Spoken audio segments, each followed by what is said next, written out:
Good evening, everyone. It is 6:30, and I'll call our planning board meeting of January 18th to order. I'll read the roll. John, myself present. Rebecca? I'm here. Phil? Present. Neil? Not present. Mike might be joining us. Not yet, though, on Zoom.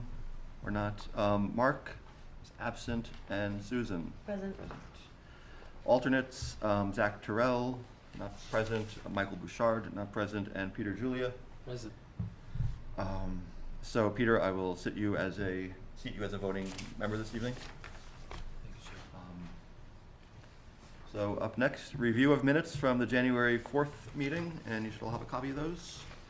And good evening, Mark.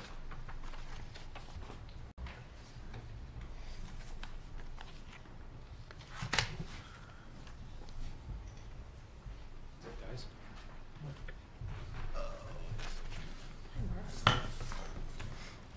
You going that way now? I'll sit here with my buddy Sue.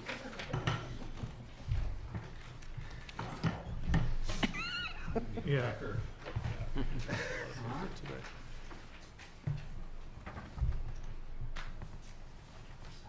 It's okay. Those are good, actually, no.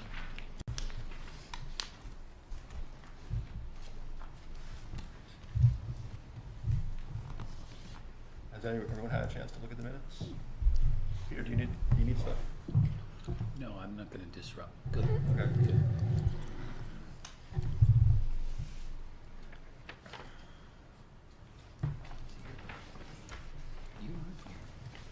Would anyone like to make a motion?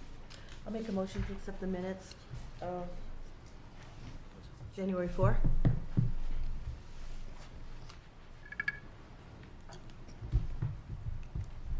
I'll second. Any further discussion? Or anyone want me to hold off for a moment? Okay, all in favor? Aye. Opposed? Abstentions? Abstain. Okay, the minutes are approved. Thank you all. All right, Joseph, are there any communications received? Yes, so in the array of materials in front of you on the table, there are a few communications. There was a letter from Horizons Engineering and a new revised plan set, both in response to the town engineer's review of the Mountain Village Charter School application. And those two are the files up there that have a stamp received January 18th. So you can tell them apart from the other files that we've had on that project. But those are, those are both applicable to the continuation of the site plan review. And then I think those are them. Okay, thank you. And I'll just mention that at our next meeting on February 1st it is, right? Yes. February 1st. We have our third public hearing for our zoning amendments this year, just for 2 of our 8 amendments. 6 we're already putting forward to the vote at town meeting on the Tuesday before the face-to-face meeting. And I just mentioned that just to continue to spread the word that we have one more public hearing. Otherwise, up next we have applications and public hearings. The first one is a continuation of a public hearing for Mountain Village Charter School, and I will recuse myself in this one and pass the gavel off literally to Rebecca. I'm probably not going to touch that thing. I mean, I don't. Thank you. I will. So we have a site plan review, a continuation of a hearing for an education facility on parcel 213-031. This is from Mountain Village Charter School to develop an educational facility to serve up to 120 students in grades 1 through 8, including 3 classrooms totaling 14,951 square feet. And just to recap, we had a meeting at the end of January where we discussed this application. We accepted it as complete. We determined, or we continued the hearing to tonight, and pending a few to-do items for the applicant and for us. So we did send the materials to the town engineer. We've received the response from the engineer.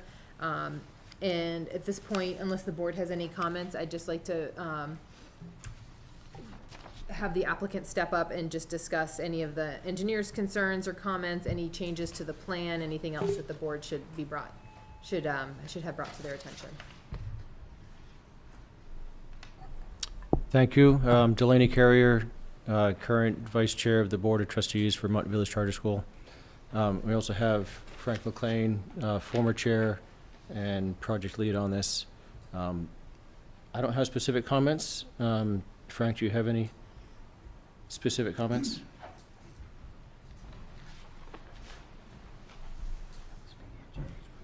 Hey, everybody. So I think the only thing that was not addressed that was brought up at the last meeting was the stamped engineering plans for the retaining walls. That everything else has been addressed. There was a question about the plans not being stamped for the site survey. That has been stamped. But I think that the only thing that was not addressed that was brought up at the last meeting was the retaining walls. Now, what has been, I don't know if your engineer, the town engineer that's on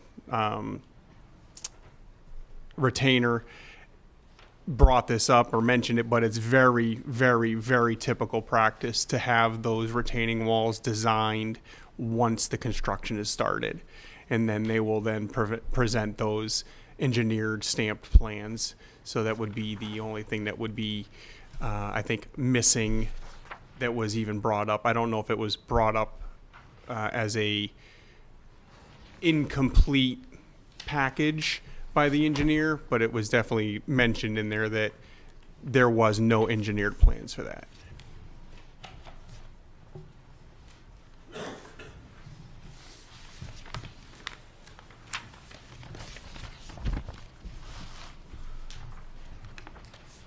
Any questions, comments from the board? I guess we do have an update too, that this month the ZBA granted a special exception for the educational facility use.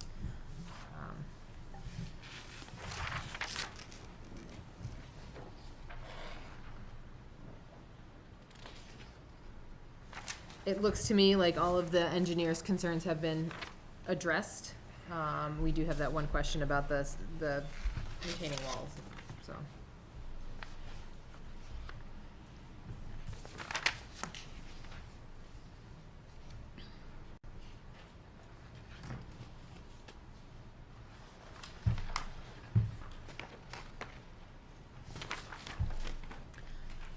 All right, so if there's no comments from the board, I would, do I open, is the public hearing still open from last time, or do I open it? You could reopen it. I'm gonna reopen it. It's 6:40. I'm gonna open the public hearing. Would anyone like to, if you'd like to speak of any nature about this project, please step up to the podium and introduce yourself.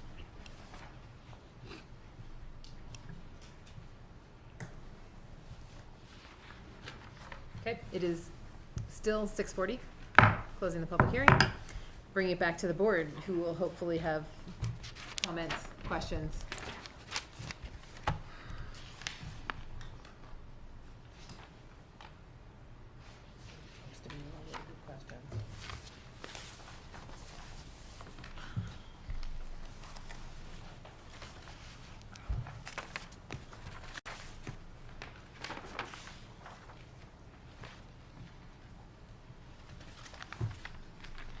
Anybody? Well, I can speak, I can just give a little bit of an overview, if anybody's listening online or anything, of some of the points that were raised by the engineer and then responded to by Horizons. So the first comment from the town's engineer was regarding the retaining walls and the guardrail. So on the top of those retaining walls, there was a wooden guardrail shown in the initial plans. The town engineer suggested that since that is a pedestrian area, a pedestrian railing should be required instead of, or in addition to a guardrail. So Horizons stated that they provided that they changed the plans, so that should be seen in your change plans to a compliant pedestrian railing. And then it says a pedestrian railing detail will be prepared prior to construction and a submittal can be sent to the town engineer for review upon request. So that is something on this updated plan. There's a comment, the type of retaining wall proposed in the front of the site is not indicated, so that was what Frank spoke to just a moment ago.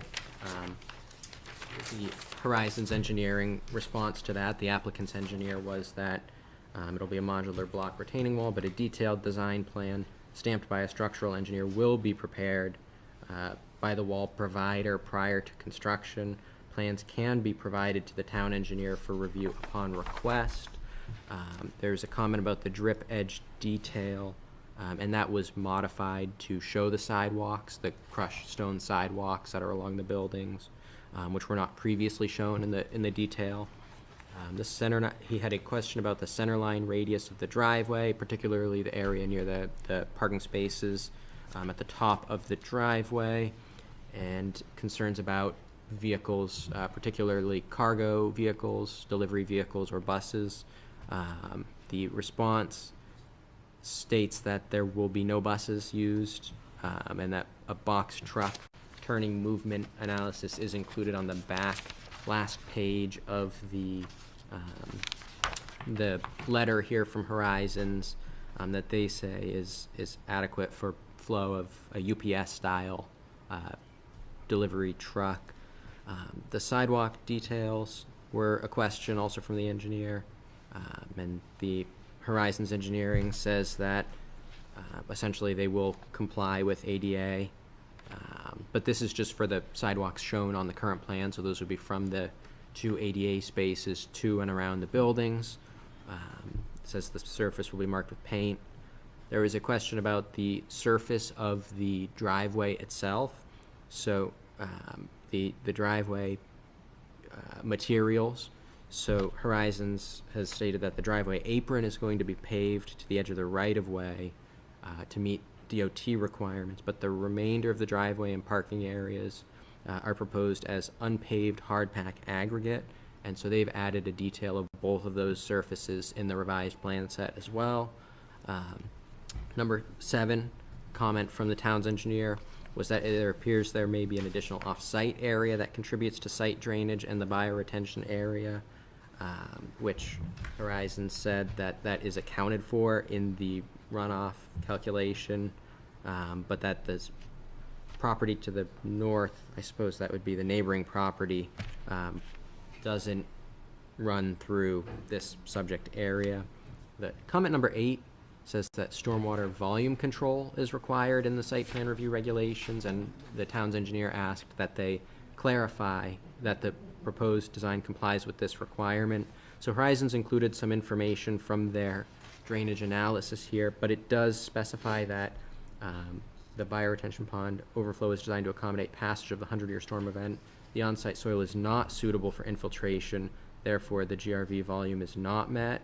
A portion of the groundwater will be able to infiltrate, but most be able to infiltrate through the drip edge, but most of the runoff from the site is first treated in the filter media within the bioretention pond and is therefore not expected to create or contribute to water quality impairment.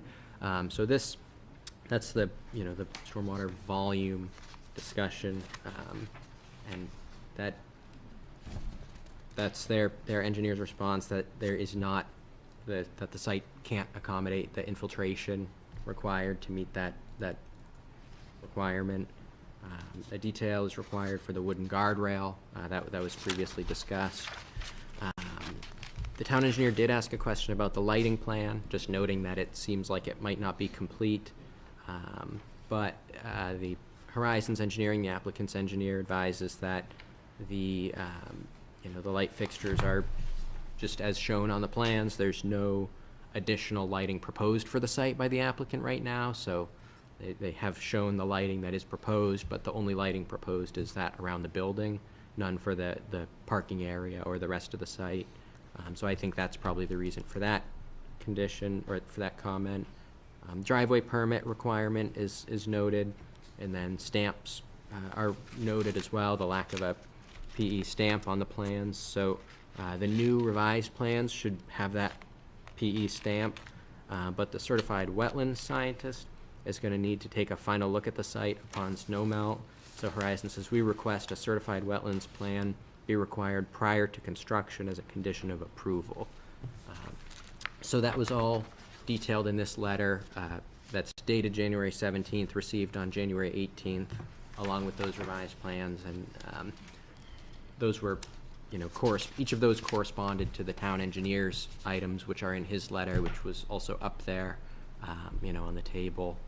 And, there's not been anything additional received on this in the meantime, but those were some notes that pertain to some of the items that we discussed on the 21st.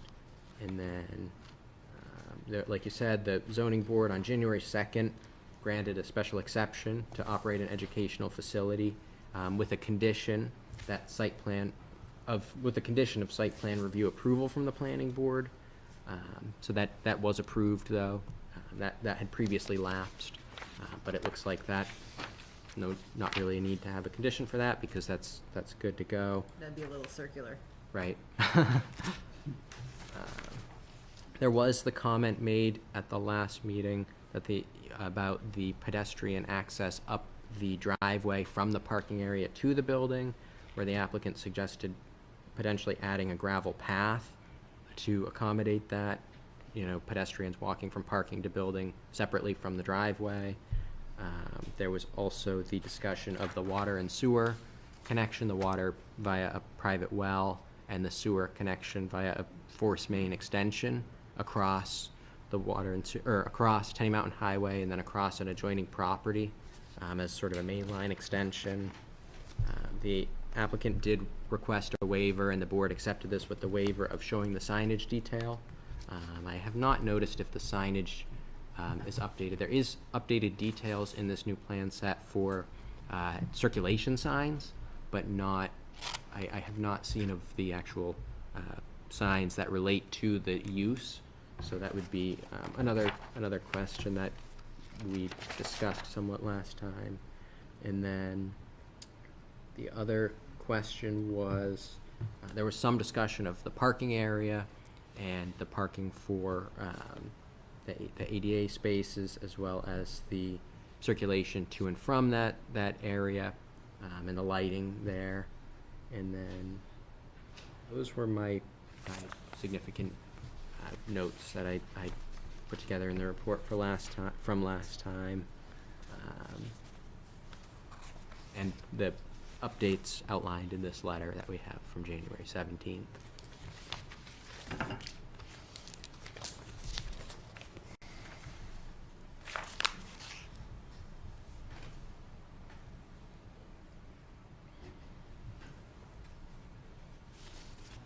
I'm just looking, maybe someone can help me understand this. I'm looking at the site plan now and looking at the proposed sign that says see note 5, Note's the same. and I don't see a note 5.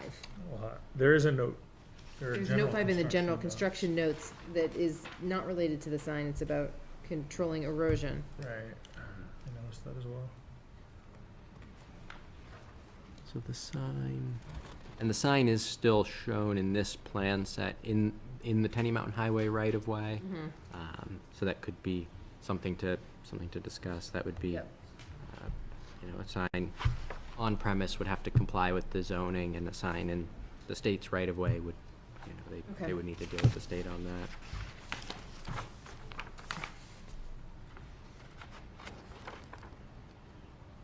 So the town's engineer has seen the plans, has made comments. The applicant's engineer has provided response to those comments. Has the engineer then reviewed their responses? Not at this time, no. We just received the response from the applicant's engineer today, so there hasn't been a review by the town's engineer.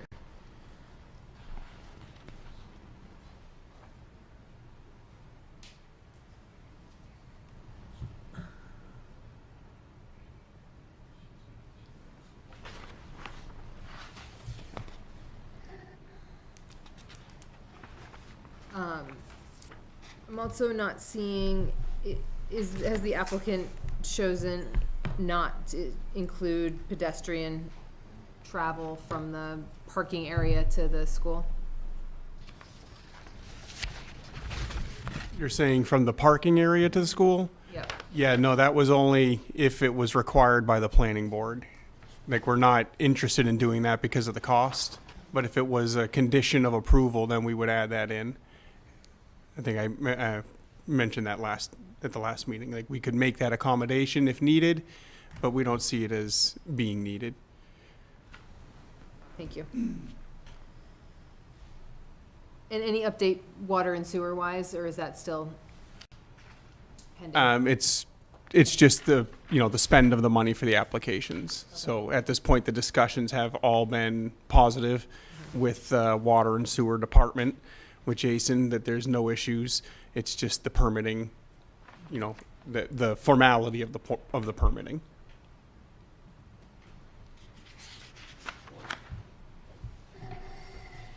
Is it possible for me to ask a question? Sure, that is why we had the public hearing, but you, please come up to the microphone, please. My name is Jack Nelson. I'm at 815 Tenny Mountain Highway.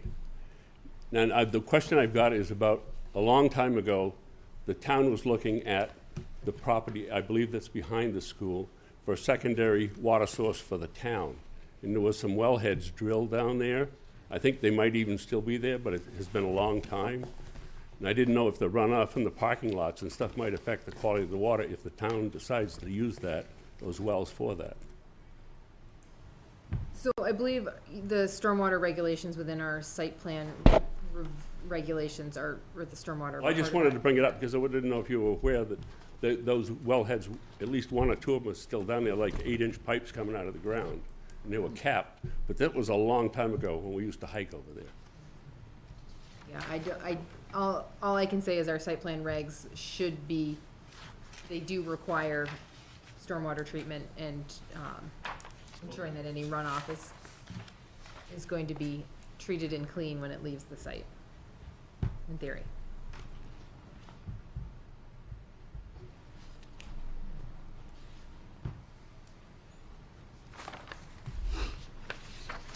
All right, any questions or comments from the board? Yeah. A question for the applicant. What is the proposed width of the road, your private road on site?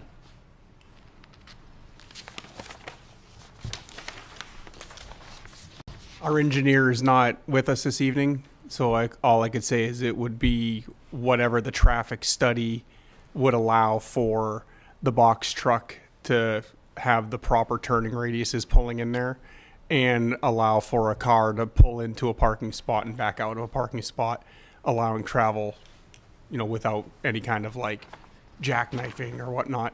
As far as the size of the traveled way, if it's not specified on there, I would hazard, it would be a guess. Okay, so this is 90-degree parking, and I believe the site plan regulations have a minimum 24-foot width, and the dimension is not on the plans, nor is there a typical roadway section telling the contractor or the review engineer or the board what that width is, so we are unable to confirm that. Without a sidewalk, or without that typical section that says, hey, your road width is 20 or 22 or 24 with a 3-foot, it is sometimes permissible to enhance that width, say from 24 to 26, and paint a fog line and provide pedestrian access in the roadway. But if it's 24 feet or less, sometimes 22, sometimes its minimum is 20, then it's really not safe to have anybody walking in a roadway with a reduced width. So having the width noted on the plans with the typical section, I think is very important.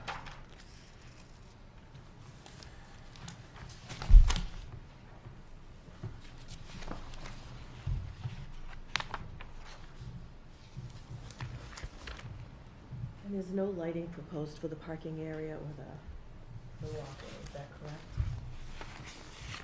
There was no I couldn't hear you. There was no lighting proposed for the parking area and the walkway to the school? That's correct. There is no walkway from the parking area to the school, except I believe at the handicap spots. And then lighting. the lighting that's on the school would provide enough lighting for that access. And again, we operate where the end of the school day is 2:45, so we're out of there by 3:15. What about after-school programs? I can't speak to that. I'm just building the building, so I wouldn't be able to say what after-school programs there are. There's currently after-school programs that go to a certain time of day, right? I'm We have just curious, because, I mean, thinking about lighting in parking lots is, you know, because. Right, we have an after care. Yeah. Yeah. And until what time? 5 o'clock, I believe, is the very last pickup.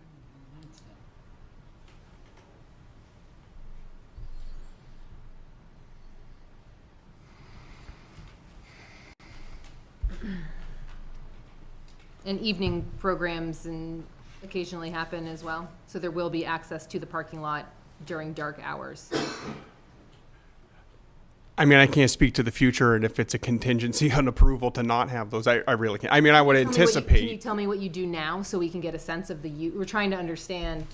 I think there seems to be general concern from the board about pedestrian safety getting to and from the parking lot without lights or a sidewalk.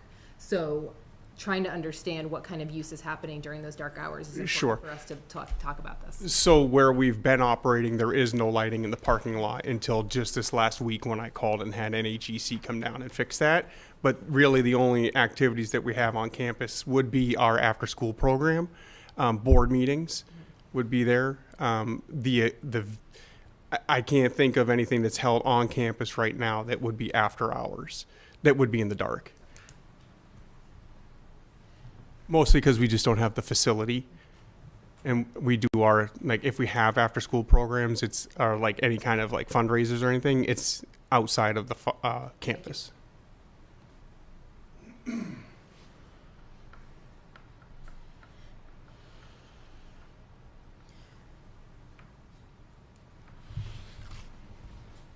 I would love to hear other people's thoughts.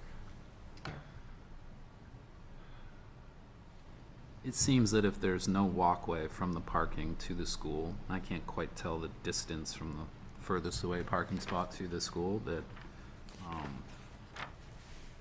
there would at least have to be some lighting, right, for people to navigate, and not knowing the width of the road that Peter pointed out, I think is also concerning.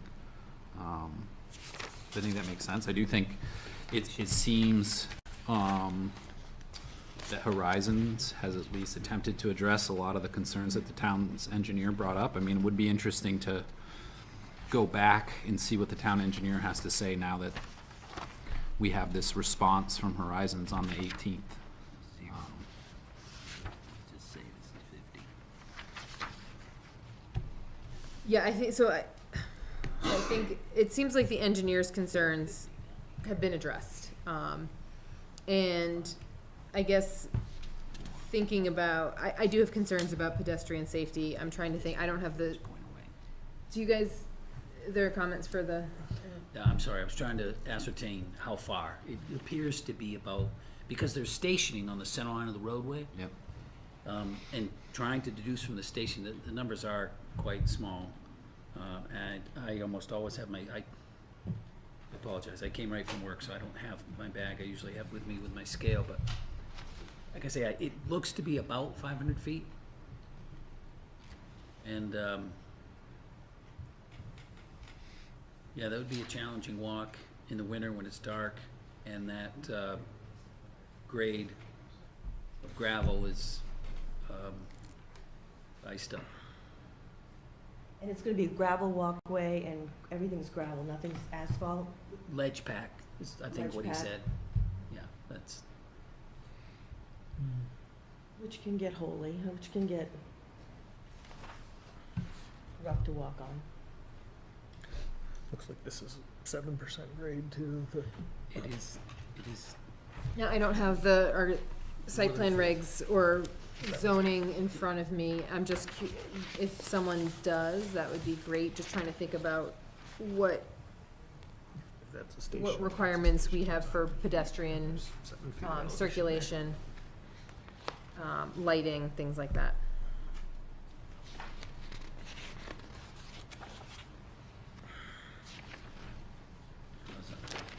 Yeah, good man. give those numbers here. And Joseph, looking, are you looking at? Yep, yeah. I can read that off if you'd So, like. you know, as we're thinking, so I think the pedestrian safety, to me, is something we need to think about. But if we are thinking approval, I feel like there are more than a handful of conditions that we'd think about. If you've got that now, Joseph, I'm just Yeah. filling the space. So pedestrian, so this is section 18 of the subdivision or the site plan review regulations, subsection B, pedestrian and bicycle access and safety. So the internal layout of the proposed development shall be designed to accommodate vehicles, pedestrians, public transportation, and bicycles with adequate circulation, parking, and loading facilities. To ensure the safety of vehicles and pedestrians on the site, all sites shall provide for safe pedestrian access and circulation. Sites shall include sidewalk access to existing streets where applicable. Parking lots shall be designed to accommodate for pedestrians to safely move from personal vehicles, bicycles, sidewalks, or public transportation service to the building.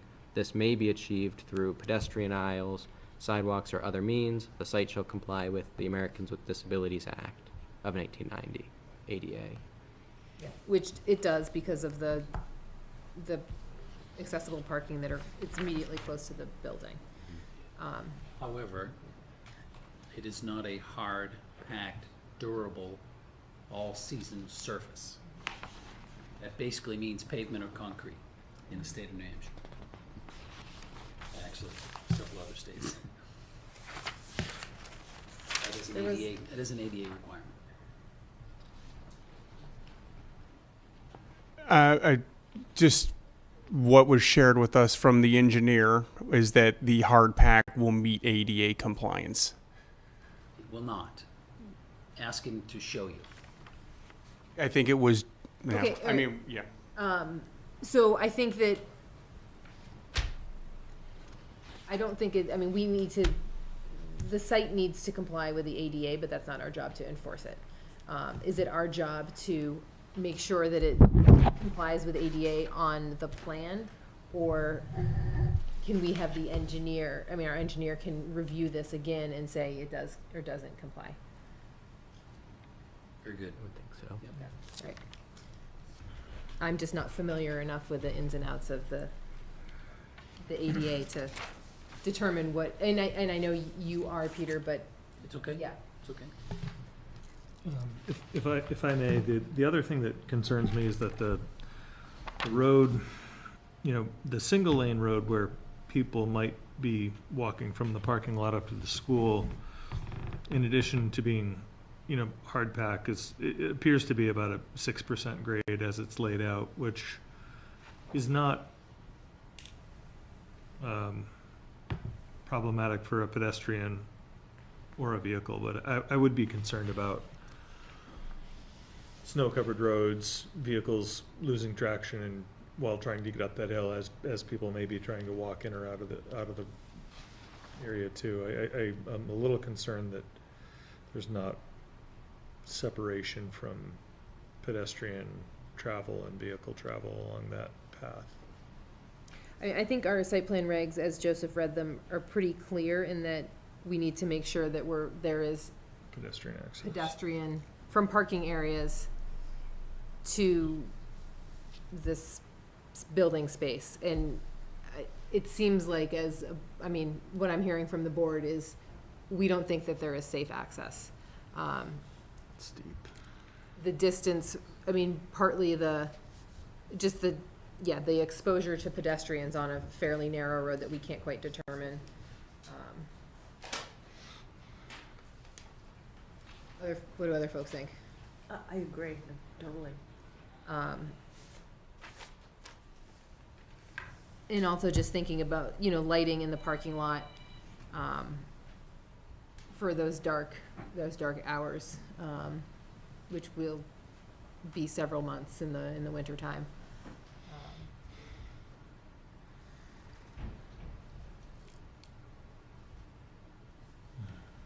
What do other folks think about parking lot lighting? I think parking lot lighting is extremely important. People walk from there. They don't get a shuttle up from their car up. They have to walk up through. And where it's not gonna be a solid surface, a year-round surface, like you said, that even poses more risks if there's potholes or whatever, which develop in that, in ledge pack, it can only do so much. It's not a concrete or an asphalt.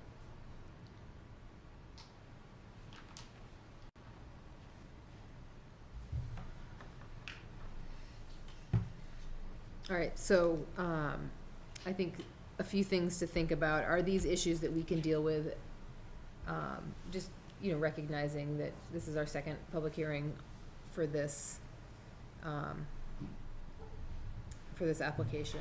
I'm not sure if these are things that we can deal with through a conditional approval. What do other folks think?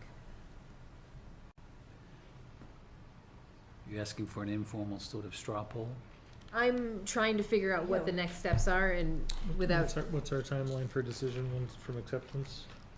That should be Decision. 90 days. Let me So we double have check time. that in We the have time. statute. But um, it would be, it's typically three meetings, but I'll double check the statute.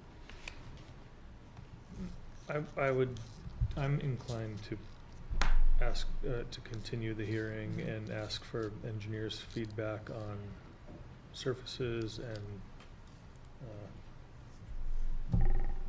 Geometry? yeah. But also, my concern is pedestrian access from the parking lot to the buildings. Is that, I mean, it would seem that it would make sense for the board to come to consensus on whether or not this meets our site plan yeah, I mean, I think the requirements. site plan as doesn't proposed. give us a very, I mean, we're offering a somewhat subjective opinion on what is safe and not, but I think we can all agree, if we're all in agreement. And, I just want to acknowledge that, bringing stuff back to the engineer does, mean more cost to the applicant. And just making sure that, I think Peter has expressed that he thinks that that would be something that's important. Can some of these things be put in as conditions for approval? I mean, I don't know. I think a number of things can. I think I've got a list of 6 things here. So stamped engineering plans for retaining walls, on as-built plan, and the engineer is to review them. The pedestrian railing detail needs to be in the final plans. I think that's what I meant by that. There needs to be a certified wetlands plan as well. The development agreement, the sign needs to adhere to the zoning ordinance and not be in the right-of-way. And then I had a question about water and sewer. So those are, some of the things that I was writing down as we were going. And a driveway permit, we're gonna have that. Oh, yeah, We driveway don't have that. and other permits. Receipt of all necessary yeah. permits, including driveway. Yeah. Oh, that's one I always just assume is there, so I always forget to mention it. And I'm not sure if we need anything else from water and sewer, but I feel like if the water and sewer thing doesn't happen, that becomes something that needs to either come back to the board or get adjusted in the plans accordingly. So, because that means septic and, So the things that would not be in, as a condition would be the lighting and the safety and all that we're concerned about. I mean, I That's guess, not- can we put that in as a condition, without, that there needs to be, can we just say there needs to be a sidewalk and there needs to be lighting? Do we wanna just leave it at that, or, and say that that needs to be part of the final plan? To me, that seems a little up in the air and a little less, it just doesn't seem, it seems like we're not giving them the opportunity to Clear give feedback on that, so yeah, it's, In my opinion, public safety is important on every site. And I think that's ratcheted up even more so for a school. So, in my opinion, access, both pedestrian and vehicle access in and around and the circulation through the site is a public safety issue. And I do not personally feel that is an issue that can be a condition of approval. I think Okay. it must be resolved prior to approval of any kind. with 1, 2, 5, 20 conditions. I don't think public safety, just my opinion, I don't think that's something that can be a condition. I agree, and it can be kind of vague. So that's, So I just had a question about, the engineer's concerns, right? Did it not, I mean, this was something that was a professional's review of the plans. And if it didn't lay out that there needs to be lighting or that there needs to be access for pedestrians or that there needs to be substrate that is, asphalt or concrete for those handicap spots, is that not something that he should have, or the engineer should have made note of? Or was this, where we paid for it, I'm just trying to like that would have been more things that we could have addressed if it was something that was reviewed by the professional to be a requirement, right? We've spent $50,000 with a professional that has built in Plymouth many buildings, and their interpretations of the RSAs and the requirements is that what we've presented meets that. And then it was reviewed, and then, I'm just trying to juggle the difference between requirements versus opinion, right? Which is, and I respect that. Again, it comes back to, for us, the capabilities of the funding, right? So I think that the engineer does bring up some of the lighting issue and the pedestrian issue in a, potential pedestrian area. That's in the reference to the retaining wall. I think the idea that the lighting plan is incomplete, I think that, yeah, I think we all thought that when we saw it, because there was no lighting off of the building. I think that,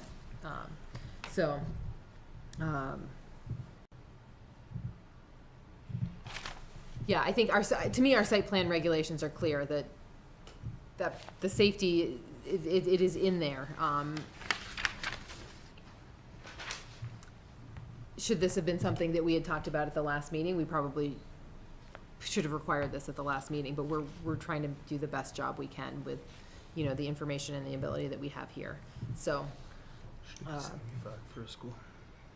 Detectable radius. That's tricky. It's based on gallons usage. That's just something that sticks out. and I can certainly understand what the applicant is referring to, because it is just saying the exterior lighting plan appears incomplete. Yeah. That's it. So, it would have been nice if he elaborated a little bit Yeah. more, but he did not. Right. And, so I can understand what. Yeah, no, I where it's coming totally from. understand, but May I? if Sue is done. Yeah. Yeah, so, yes, I agree, and those are the things that, as the professional, if we had that response, we could address that, because it's super important that we get a conditional approval this evening for our financing. This was even pushing it back. We were able to work with the bank to get an extension for another meeting to this evening, understanding that we've addressed everything. I understand that you guys got to do what you got to do, right? As whatever the opinion is of the board is the opinion of the board. But again, addressing with the incompleteness of the person, the professional, the ambiguity that was shared with, it looks as though the plan is incomplete for lighting, or, there should be some pedestrian circulation, conversation. It doesn't provide direction to the applicant by any means. And we're hoping that we had addressed everything that was addressable.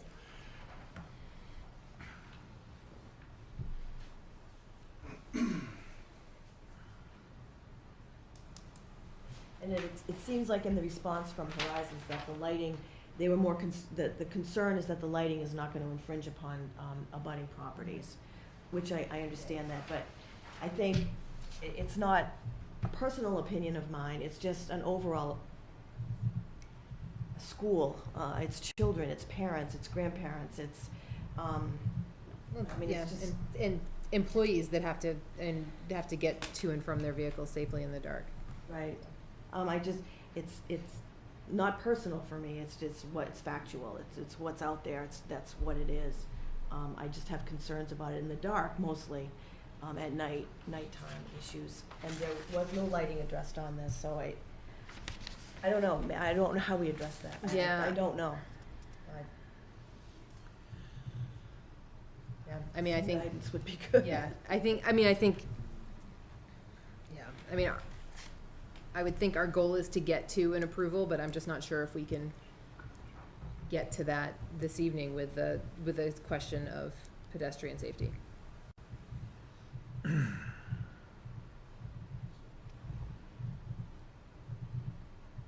it be outlined if there is a condition, this lighting condition, can it be outlined a little more specifically? I don't know how you do that.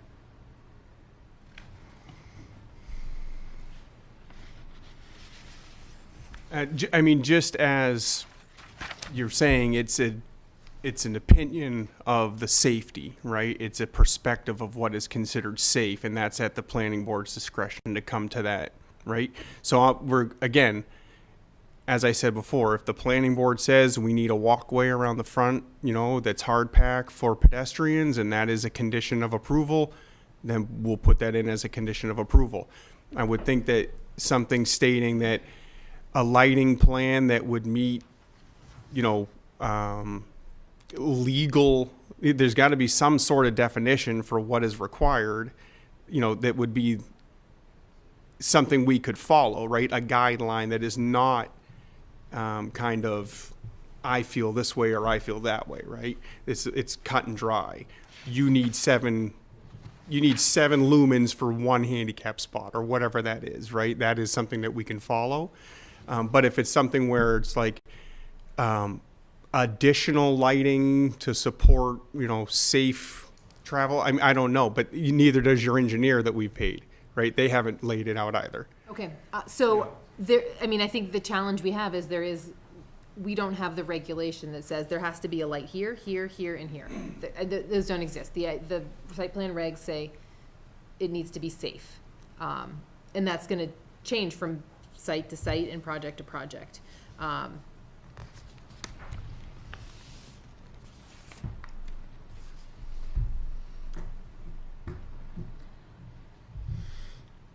Follow lead, do you have anything? We have an Any application, input on sorry, it? checklist. We do have a checklist in I don't have a copy of the application in front That's of me, what I thought. but Okay. We probably had it last time. Yep, we've looked through that and, yeah. And I think we accepted the application as complete. I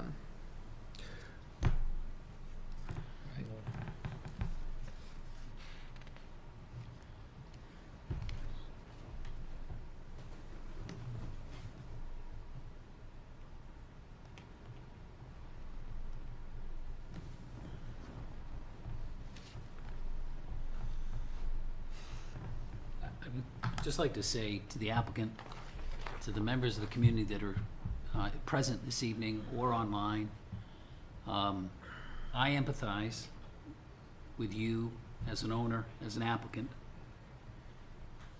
I can only say, personally and professionally, I am never not a professional civil engineer. And any applicant presenting any information, if it does not 100% comply with the local regulations, in this case, county, state, federal is not applicable, but whatever the additional regulations that may apply, in this particular case, ADA does apply, then I feel my duty, civic duty and responsibility to speak up and to not vote in favor of that program. So again, I empathize with you. I've looked at this review letter. It is a general review letter. It's not completeness and compliance. It doesn't reference the checklist. It doesn't reference the regulations. And that is unfortunate on your behalf, also on the town's behalf. But I want to be clear. I emphasize, I have empathy for you, and I wish I could support, it is a noble cause, and I wish I could support it, but unfortunately, I will be unable, at present, to support this plan as submitted. All right, so, thank you, Peter. I think we have, the board has a couple options. One is to craft a conditional approval with what I think the board generally agrees, sidewalks and lighting, and try and figure out a way to craft an approval. Or to continue this to a future date. I know we've got a pretty full docket in early February. I mean, I feel like, can we add one more thing to that list to try and get this through a little faster? I'm less concerned with reviewing the engineer's review than I am about the sidewalk and the lighting. So I think we need to either, make a motion to continue it, or make a motion to approve, or to not approve, based on, and if we do make a motion to, or someone does make a motion to approve it, I think we need some very careful condition crafting. May I? Sure. Okay, just because of the proper procedures, I'm sorry. So, I mean, is it possible that somebody, like, you're a civil engineer, could you just say, like, conditional of putting a light every 30 feet? I mean, this is the conversation for solutions. Peter is here as a volunteer, as a planning board member, and a resident of Plymouth, and he has skills, but we won't lean on him to put his professional self on the line here to engineer your plans. I don't think that's a fair ask for him. But don't let me speak for you. No, Peter. you're dead on, lockstep. Well, one thing we could possibly discuss, you mentioned the agenda is full, but trying to be amenable, accommodating, perhaps, for example, other applicants have asked for a special meeting. That may be an option.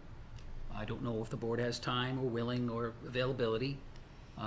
Another potential would be in these carefully crafted potential conditions of approval, that there be a interim administrative review by Joseph that would include a revised plan, the engineer's review that say, okay, yes, we understand it's a hard surface, or signage, or lighting, or the roadway is of this shape and of this material.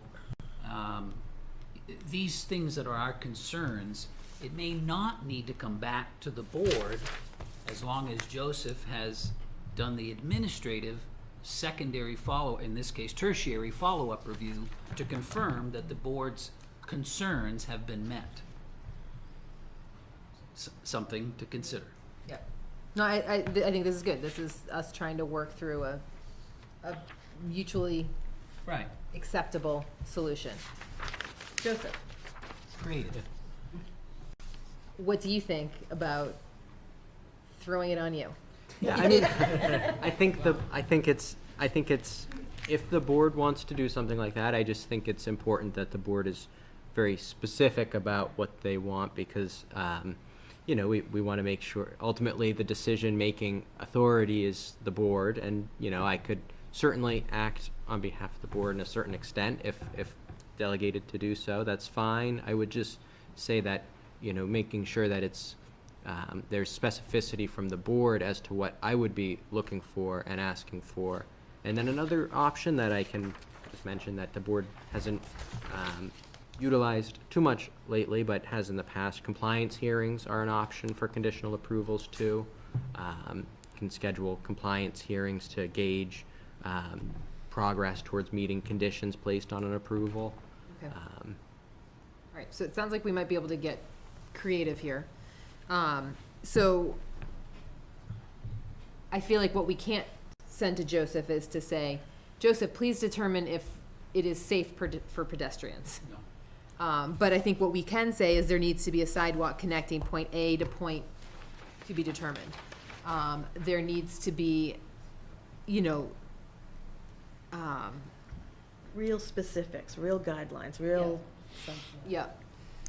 So in terms of lighting, I'm not even sure how to say, you know, I feel like a light at each of the places where it bends, in the circle area. I don't know. I mean, I'm not sure, how much lighting. I mean, I've walked through a lot of dark parking lots in my life. Our site regulations don't specify, For which one? not quantity of lights, but Lumens per square lumens, foot. yeah, illumination level. We don't have an illumination level. You have at least the dark skies, right? Can't We do, trespass. we do, yes, but we don't have we have not required, some applicants have provided photometric plans, Yeah. but we don't have a specific minimum level or uniformity ratio Sure. spelled out in the Sure. regulations. Yeah. Well, just in talking with the board, where others can listen, I can tell you a typical illumination level for, like, say, Tractor Supply. They specify 4 to 6 foot candles in their parking lot. Walmart wants 8. Big boxes want typical 10. But they also, and those are pretty bright. That's a lot of light.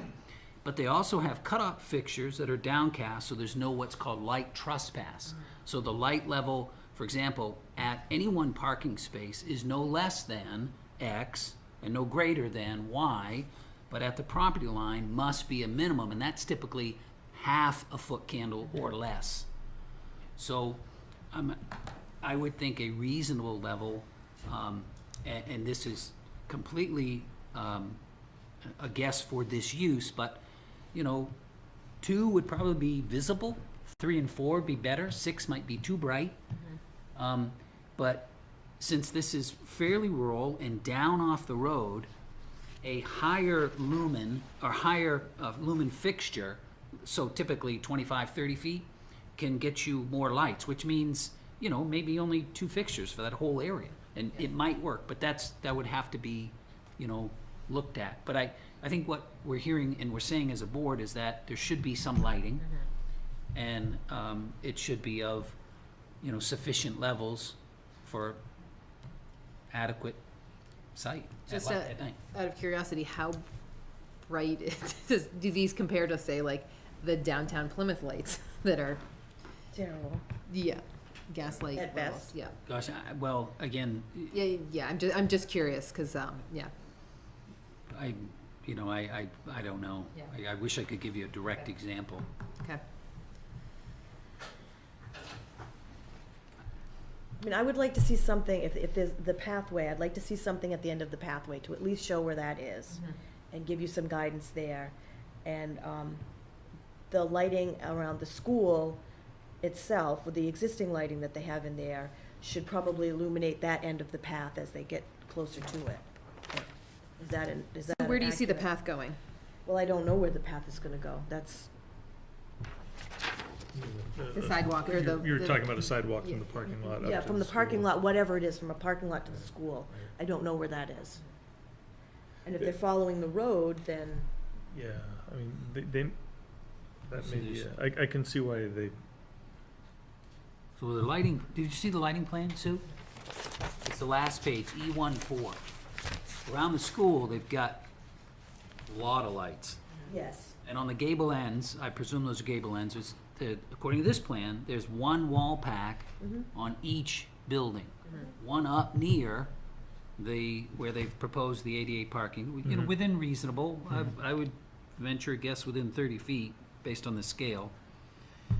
And then the other wall pack would illuminate, you know, the middle part of their driveway. And beyond there, I don't think you can count on any of these, because these look like sort of recessed cans, Yeah. if I'm guessing. can I ask a question of the applicant? Have you, it appears that you're laying out the access road along Old Route 125 between the stone walls. Is your goal to preserve those stone walls? I'm trying to work with you here. Yeah. Yeah. I mean, we're trying to keep the Yeah. site as it is as much No, as possible. and I appreciate that. I mean, one of my thoughts is, would it be possible for you to have a walkway on the south side of the stone wall, so you use that as a natural separation. You know, so that the, you know, walkway would come up from the parking lot. Can I come up and just look at? Yeah, sure. So, you know, if you've got parking here, they're already out here, maybe from here you have a crosswalk here, but could you have a sidewalk that came up on this side of the stone wall and then crossed over into your handicap space there? I mean, is that something you'd consider? Would that be functional without, it seems like you wouldn't have to, you know, get into your site work, but it might involve some clearing through there, but.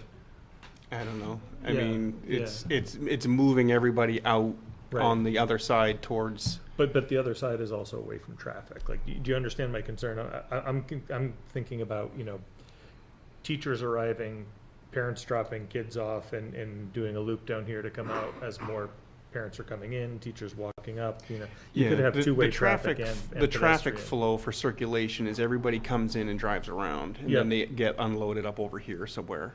Okay. So everybody's already arrived as, you know, as anticipated, Mm-hmm. and then they're dropped off here to avoid any kind of backup on Tenny Mountain Sure. for our drop off. I see what So you that allows all this overflow for that. Yeah. So I completely get it, but we have staff that receives all of the kids. We always have Yeah. staff that's there, and we always have staff that sends the children out. Right, They're right. standing right there, Right. like. Oh, yeah. I mean, I don't know. It could be considered, absolutely. Like, nothing's off the table. Oh, I'm sorry. Right. I'm just trying to think of things that, I mean, it would seem that it would be less capital intensive than widening the roadway to add a separated pedestrian area, but. All right, so where do we think sidewalks are important? All the way around the entire thing? From, Similar to lighting, I don't think the board has to specify. Right, I Yeah. agree. I think we just, you know, they've got to show it, and the engineer needs to make a comment. yeah, That it's either compliant with the regulations or non-compliant. If Yeah. it's non-compliant, why? right. I think if we're going to do a conditional approval, we need to give them specific guidance on what, it's not up to us to determine, but if, There shall be a sidewalk. yeah. Between the lower parking lot and the school, and the, To get Somewhere. people from the parking lot to the school. Right, right, and we just heard from the applicant, the drop-off is on the opposite side of the school, so there ought to be at least a crosswalk as well.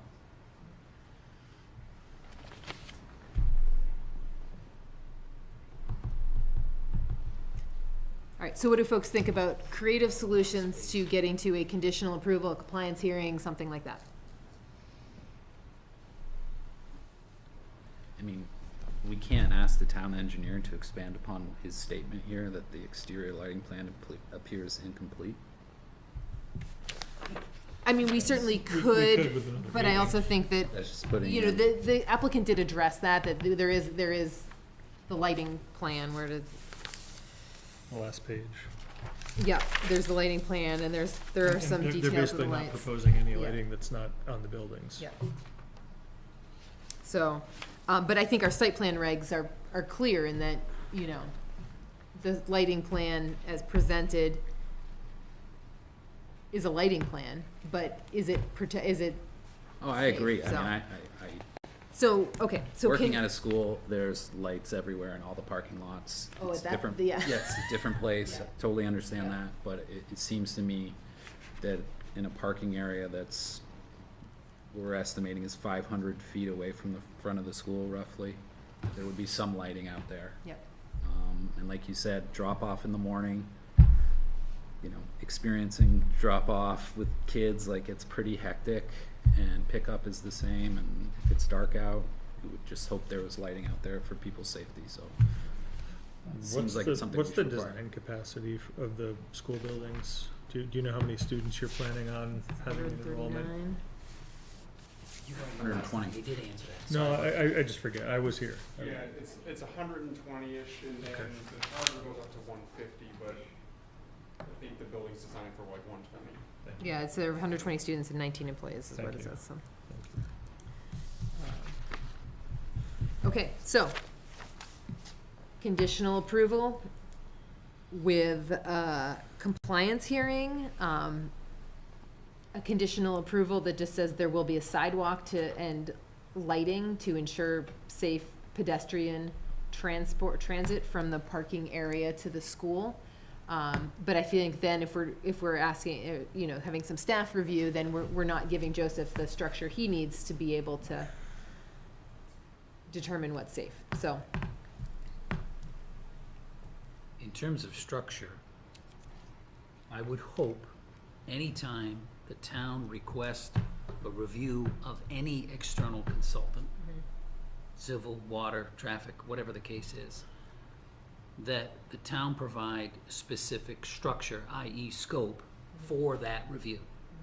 In other words, in this case, please perform a completeness in compliance review based on the site plan regulations, site plan application, and checklists.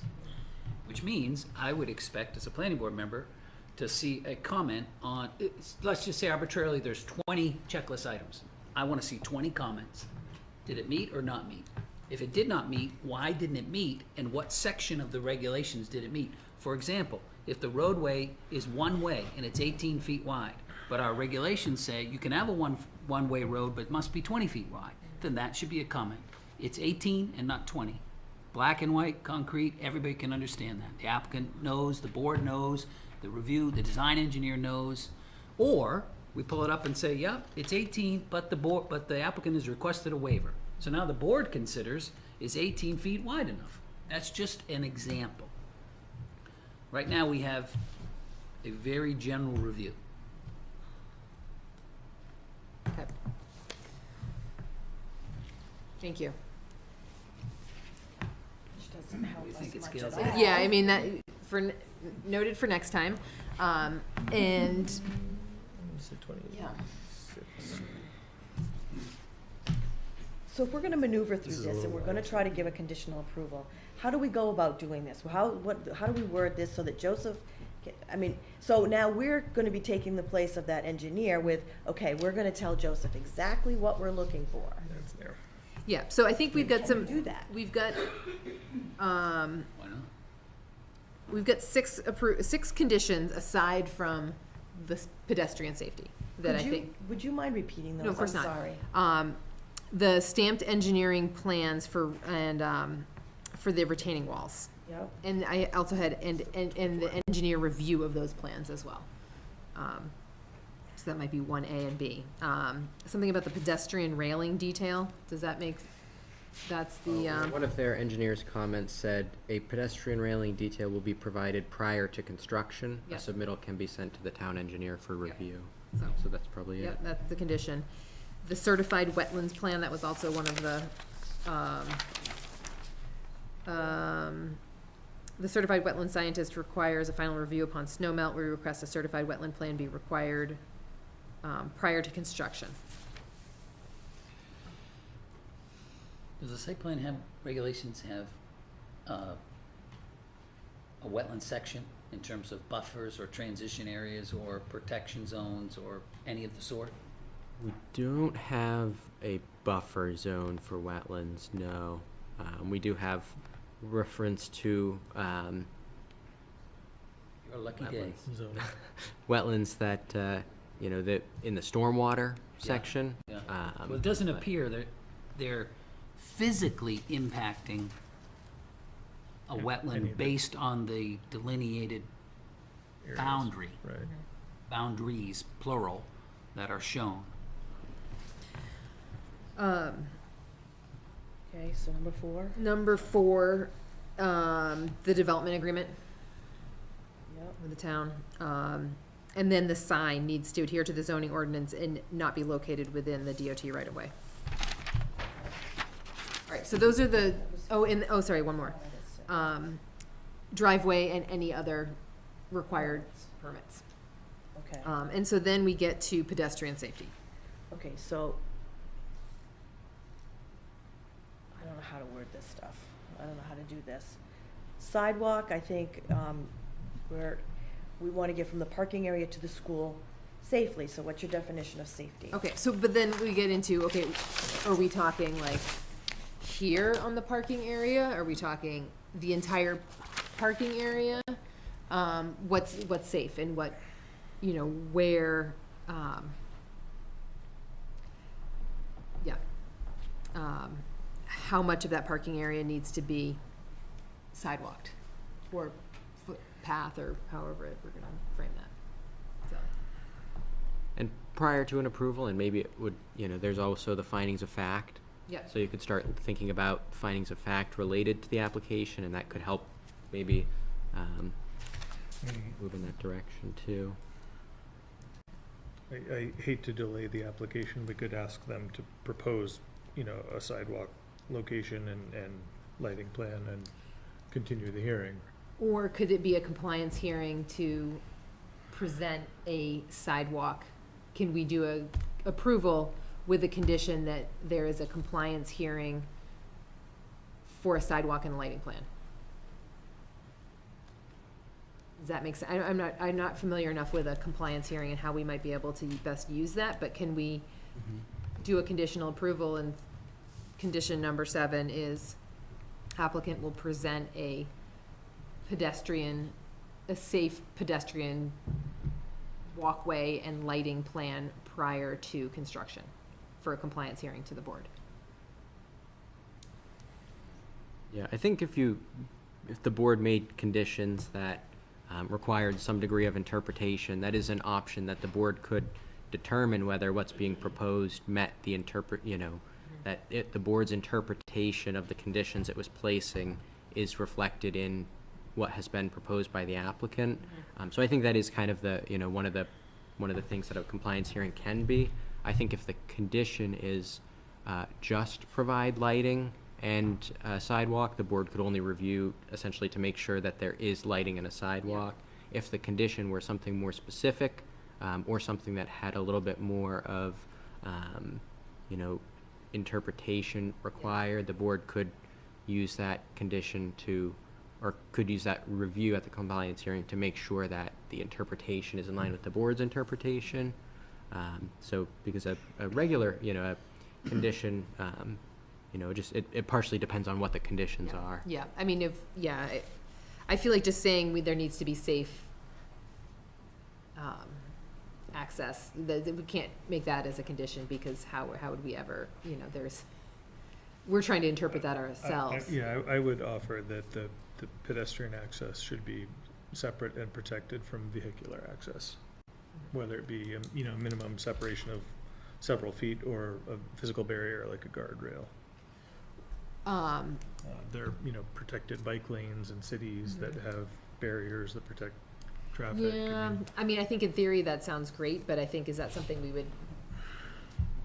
It's not for me. I don't want to dictate how they do it, as long as they. Yeah, I feel like saying it has to be Understand divided that with a it should be guardrail or separate. something like that might be above and beyond. Well, that is certainly sounds more safe. My intent is to ask for some demonstration of separation and Yeah. allow them to figure out how to comply with that. Like a corded rope or something like that. I'm just kidding. No. People Is in the- cars. I'm assuming we say compliance hearing, best case scenario, we're back here in a week to do that hearing. I feel like if we're doing a conditional approval of compliance hearing, we'll probably schedule it for a regular meeting. And not make everyone come in on an off time. I feel like if this helps the applicant with their financing, this is something that, we're trying to, it's almost like there's this secondary approval that's needed to just make sure that we're all on the same page of what safe access means. I don't know. I don't think we've used one of these before, so I'm just not sure how best to use it. Yeah, I think it would be appropriate if the board was going to do a compliance hearing and go that route. It would be appropriate to think about, or maybe hear from the applicant how long it's going to take the applicant to put together a revision that would be a safe pedestrian, if that's what the condition is, how long the applicant would need to put that together. And then, obviously keeping in mind the timelines for approvals that are spelt out within the site plan regulations. So if the conditions are, 12 months is the default timeline for meeting conditions, 24 months is the default timeline for starting active and substantial development. So it wouldn't make sense to schedule a compliance hearing for beyond, 12 months unless there was going to be some other provision for longer time to meet the, you'd want to think about how those work together with Yeah. the applicant's timeline. I mean, if they want to start construction next spring, then, make the compliance hearing should be prior to that.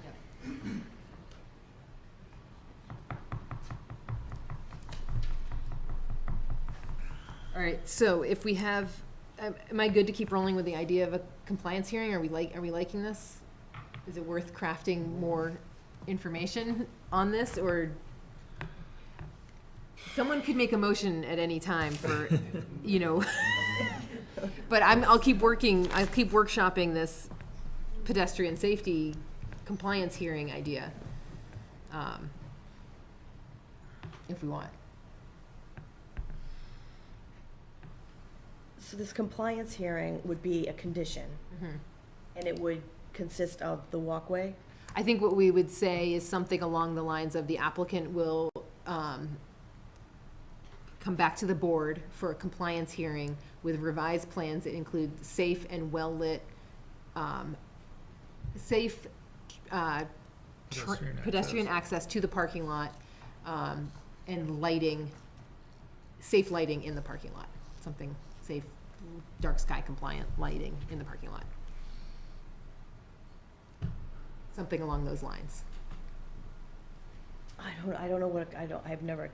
And so the board, and it wouldn't be a public hearing, it would just be the, and correct me if I'm wrong, the applicant would come present basically this and a lighting plan for the parking lot that says, okay, here's the sidewalk, and here are the lights. And if we look at that and can that be changed again? I mean, if we need to? I think if we say or is like, it- the parking lot needs to be longer than, 10 feet away from the, or, I don't know, there's things that wouldn't work for us, that we say that's still not safe, that they have to, I think we would just schedule another compliance hearing, until we get to something that works, and I think, And if we don't do this and we don't give a conditional approval and we do another hearing, that other hearing, what is that gonna entail? it would be them producing the exact same thing That we're asking for? that we're asking for in my opinion, in the compliance hearing, but we're trying to do this in a way that serves the applicant and their financing and Right. such, so.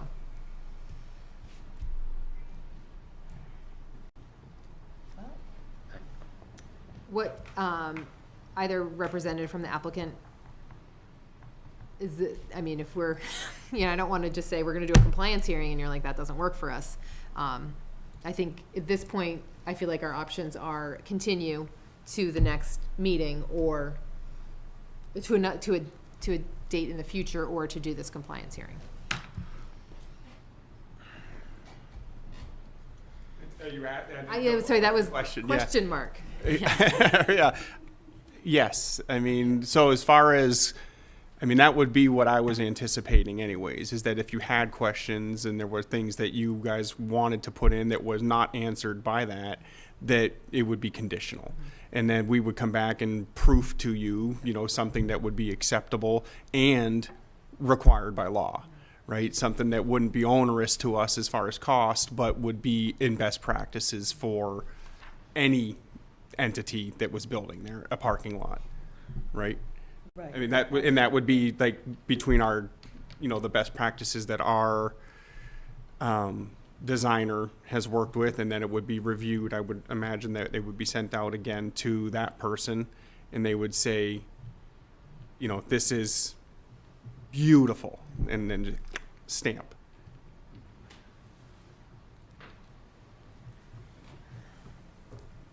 Okay, so, Peter, what do you think about a compliance hearing? What have you done with them?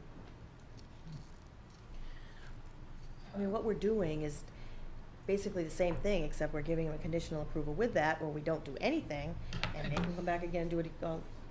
Yeah, I'm still sort of trying to process all this. I mean, essentially, every one of our applicants is a compliance hearing. All of our public hearings are compliance. Yeah, right. We're trying to weigh what we have been given for information, regardless of the application, against our regulations, and is it comply or not? When we think there are concerns, and I'll speak for myself, I don't wanna speak for the board, but when a board member has concerns, we talk about and say, hey, maybe we should get our engineer to look at it, which we did in this case, and the engineer's given some generic comments. But I, as I was reread through the engineering letter, I sort of think that the engineering letter is sort of commensurate with the plans. They were kind of high level, and as this also is high level. For example, what was that one comment I just read? Yeah, I mean, to try to answer your question, Sue, in terms of what do I feel, this comment number 10 from the engineering review letter, and I quote, "The exterior lighting plan appears incomplete." So the lighting plan that we were looking at a little while ago, I drew attention to it, E1.4, it's a lighting plan for the buildings, not for the site. So it may have been more helpful for the engineer to say, while the lighting plan appears complete for the buildings, is there a site lighting plan, type of thing, in accordance with site regulations, this section. Then we'd have a more completeness and compliant review that's more helpful both for board members and the applicant. But again, it was very generic in nature. So I think an additional compliance-only hearing would be helpful to the applicant if the board, the seated members here this evening feel that the conditions we've discussed can be crafted in such a way that is compliant with our regulations, compliant with our duty, while being fair to the applicant. I think it's a good faith effort. Yeah, that's exactly what I was gonna say. That's my opinion. But I also think, it's a bit tenuous also, because we as a board, as Joseph pointed out, we need to do the findings of fact, and we wanna make sure we're, for lack of better terms, staying in our lane type of thing. And so this is why we have a review engineer, to, take on that, I hate to use the word, but liability, and we're not taking it on. So like we talked about earlier, we're not saying put a light pole here that's 20 feet high with a 10-foot candle Yeah. lumen, we obviously Yeah. cannot be that specific. But to say, please provide, one of the other comments, you talked about the roadway and also the sidewalk, and that there wasn't a detail. And I pointed out earlier, I couldn't find a dimension, I can't find a standard detail. Yep. So that's a specific comment that I planned on making during our findings of fact, Yeah. that the plans do not have a typical roadway section. Yep. So that would be an example of specific structure we as a board can provide back to the applicant, and then again, also the applicant's engineer, and in turn, the review engineer to be able to comment on something specific. So I think, Sue, I'm sorry, that may have been long-winded, but I think we're going in the right direction. That's my opinion. Okay, so the standard detail for the road structure, do you think that can we ask for that, do you think, in your opinion, as a condition, or do you think that needs to be part of a compliance hearing? I think it now, as you mentioned earlier, the board previously accepted the application as complete.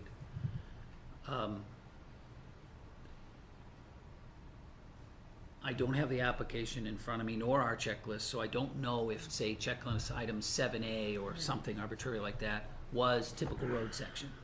Usually when a site plan has a road, that is a requirement.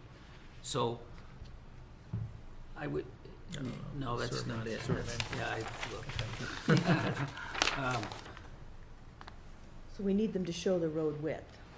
Yes, it should be mentioned, and one of the comments also was, the difference of surfaces. Now, the applicant does have a pavement section, and that's good, and then a detail from the pavement to what, I'm assuming that's gravel, does it say ledge pack or something other? I think it's ledge pad. Yeah. That's the joining of the apron to the highway. Oh, right, There's the Hard pack aggregate no, driveway. that's a drip drain edge. stone, Yeah. yeah. No, it doesn't appear that there's a detail for any of the walkways or road surfaces.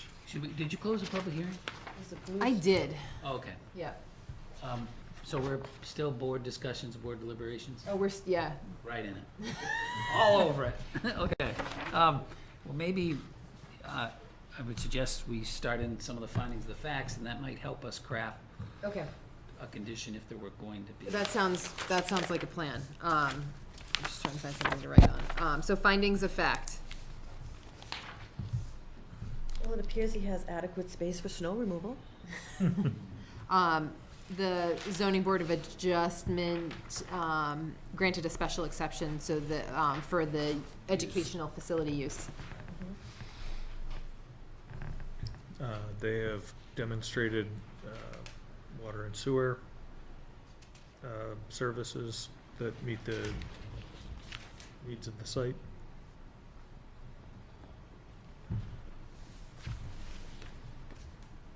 The number of parking spaces meet the proposed need or proposed use. I actually think quantitatively it exceeds. You mentioned there were 19, I think, you said 19 employees? Yes. And these are all young kids, so none of them are driving, at least I hope not. And there's 16, 15, I mean, just under 40 spaces, I believe. So it's over-parked. Over-parked. Value engineering, intent.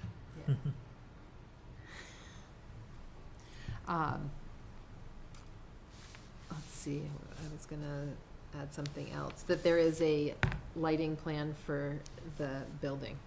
I was just gonna say, the lighting on the building seems appropriate. So I would say the other finding of fact is that the current plan does not depict distinct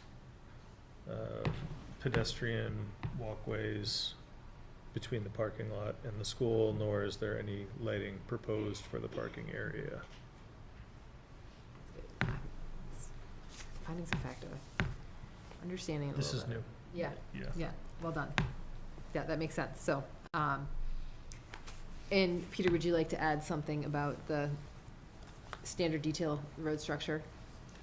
Sure. Finding of fact, the current engineered plan set as revised does not include roadway and/or parking lot dimensions, horizontal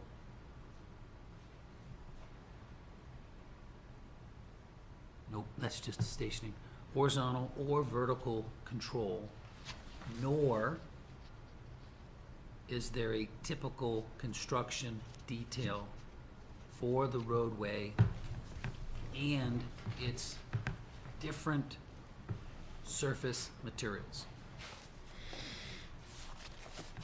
I don't know what Did we miss procedure is, that? but that's on page, it's on there, the typical pavement section, the typical joining detail, and the parking section detail, that's on there. Sheet C304. So the pavement joining detail looks like it's bituminous to bituminous, so it looks like that's where the apron is gonna meet the roadway. Oh, there is Bluestone Drive parking Yeah, section. it says Bluestone Alright, Drive/parking section detail. So I can see where that would be ambiguous. A section, so there, actually, that's a nomenclature problem and a challenge. This is, there's a section detail. this is a, in the industry, it's difficult because they're both called sections. But a typical road section generally describes the geometry of the road. Is it crowned? Is it super elevated? Is it 10 feet wide, 12 feet wide? Does it have a curve? Does it have a shoulder? What this typical section is just a material section. What is that roadway made up of? Does it have 8 inches of gravel, 12 inches of gravel? Is it 2 inches of pavement, 4 inches of pavement? So In this case, the two sections are both necessary for the plans. One to tell the material makeup of that section, and the other to tell the geometric relationship of that section.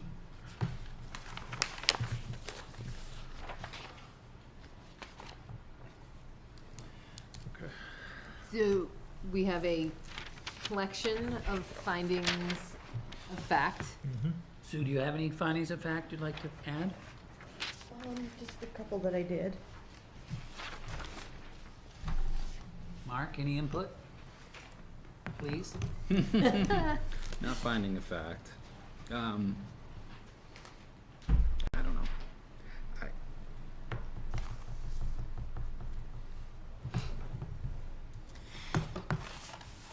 I'm struggling with the difference between these two,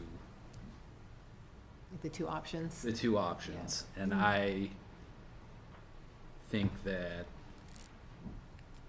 I appreciate the board's concern over finances and things like that. I'm not sure that it's our role to make decisions based on set financial timelines of applicants. And I'm not sure if a lender is going to consider a, what are we calling this meeting we're trying to put together? Compliance hearing. Conditional Comply, approval. like, it's still not really an approval, and So I think, Technically, a conditional approval is an approval, because you can't undo it with a compliance hearing. so I think what it does is say, there's one detail we still need to work out. We approve this project, but we need to make sure that these last two details meet our approval. Well said, Rebecca. Yep. And because I feel like I said several hours ago, that, our intention is to get to approval. of course. And this is one way to do it a little, so it's saying, this project, it meets everything except this one detail. We can work this detail out with further conversations with the applicant. Logistically, from my perspective, I think if we issue the condition of approval and they bring us a lighting plan and a sidewalk plan that we really don't like, I think it's hard for us to say this is not in compliance. I think, So Yeah. I think that's the hard part, is that, if we really want to wait on a decision until we see a lighting plan on the sidewalk that we are happy with, we continue the hearing. I think also, that it meets the criteria as best we can Yes. Clarify. interpret them from our site plan review regs that say, there needs to be safe conveyance of pedestrians from point A to point B. And so I think we can say in a compliance hearing, I will Yeah. note that in the staff report, there's a note that says at the meeting of 12/21, the applicant suggested they could add a gravel path, provide pedestrian connection between the parking areas and the buildings. The details of such a path, along with other possible pedestrian safety options such as striping along the driveway, should be discussed with the applicant. So that's a staff recommendation following up. So Yeah. it was somewhat discussed previously. I think, so does that help clarify the options for you, Mark? Yeah, I mean, I understand what you're saying. It just seems to me that February 1st is 13 days away. And I'm not, so anyways, I agree, it sounds to me what we're really doing is, instead of saying, come back on February 1st with your updated plans, based on information that we're giving you here tonight to address some of these issues, so that you can,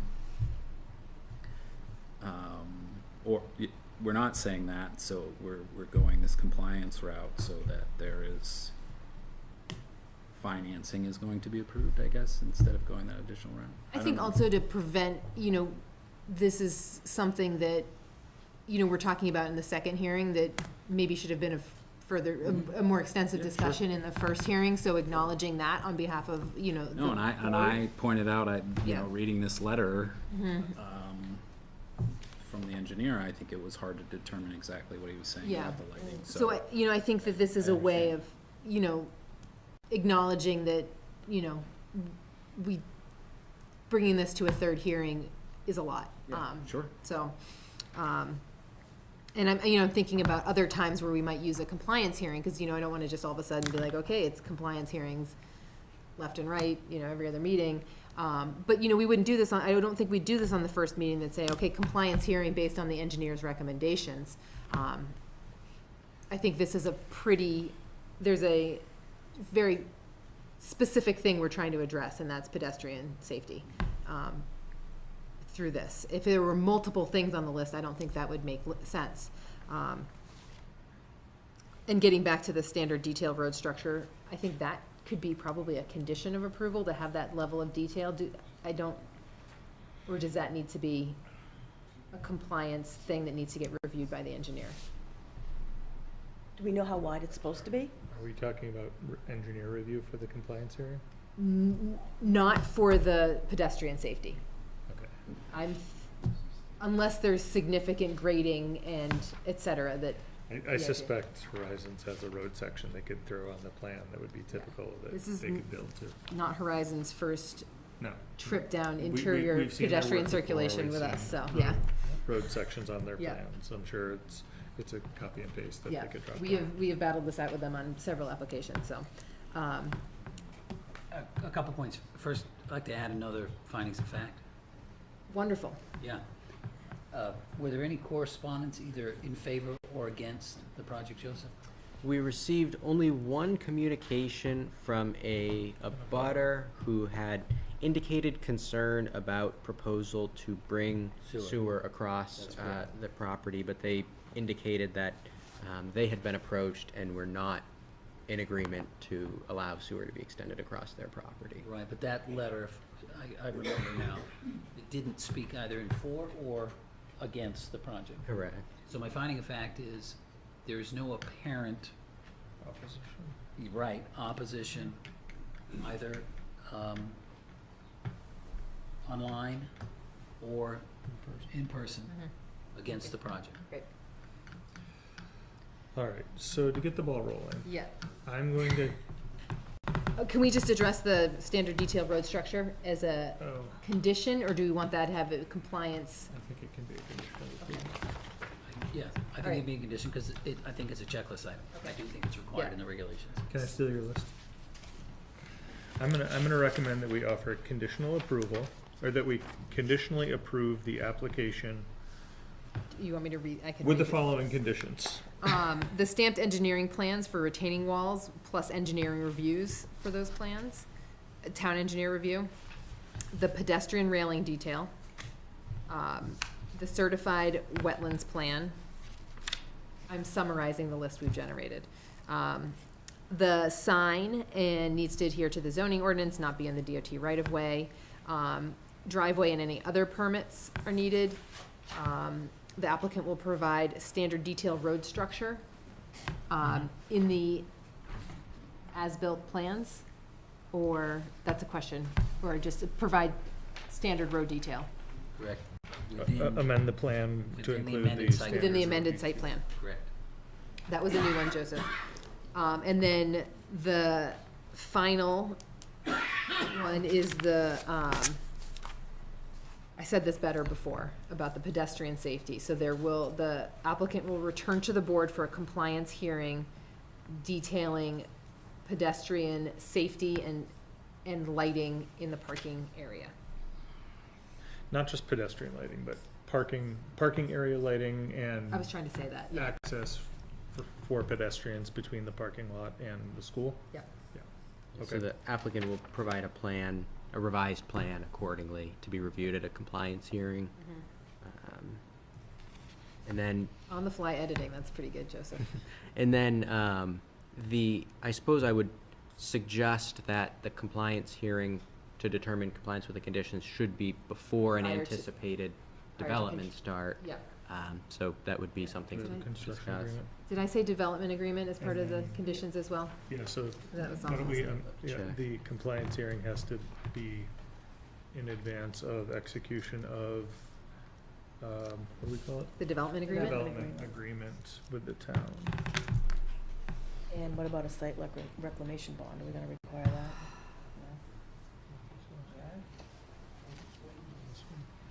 Okay with that. So that was my motion.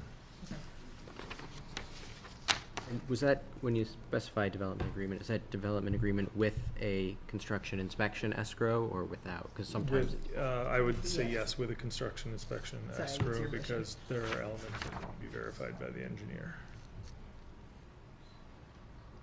Thank you for the clarification on that. I won't go to another page.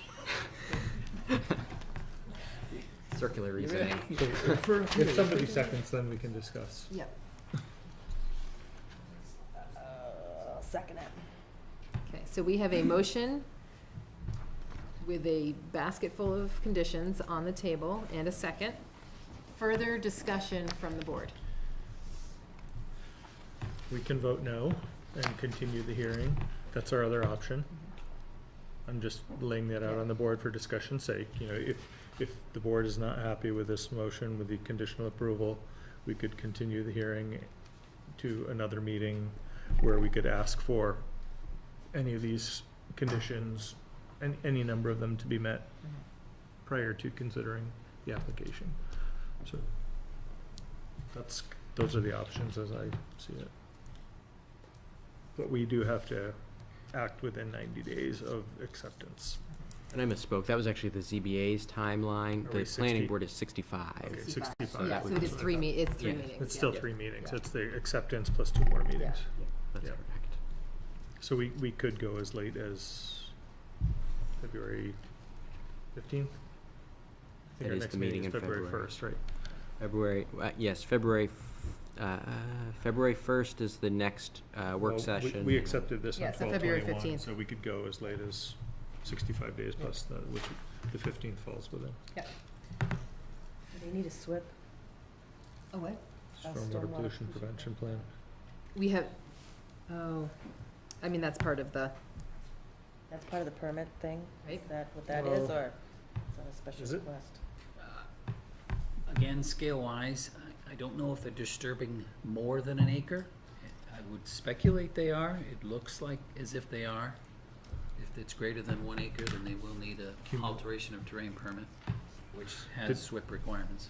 Didn't that come up last time? Yeah. Wasn't there a disagreement about the scope of stormwater, of yeah, I think it alteration of was, terrain? yeah, I think it's, the square footage or the area of disturbance was like a small amount less than the, I don't think they needed an AOT. yeah, they didn't need an AOT. We did discuss that. Was one of the conditions all necessary permits, the PVWSD Yeah. plus necessary condition, or permits? Yeah. That could be included in So that would fall into that. Yep. Just a point of order, doesn't the plan look like 3 or 4 standard conditions you throw on everyone? No? Not always. that. Typically, Yeah. for a site plan, I mean, the big usual ones are development agreement, and there's construction. construction inspection, escrow with the town's engineer, consider whether a site reclamation bond is appropriate. Those are the two that are typical, and then consider a reclamation bond in every case, whether it's appropriate or not. Depends on the situation. In my thinking, I don't think a reclamation bond is necessary on this one. That would be my opinion. All right. Any further discussion? Okay. All those in favor of this conditional approval, please signify by saying, Peter is seated, is he not? Peter is seated. Okay, thank you. Please signify by saying aye. Aye. Aye. Any opposed? Aye. Any, well, there are clearly no abstentions. That's it. All right. So conditional, a long list of conditions Passes 4-1. on this approval.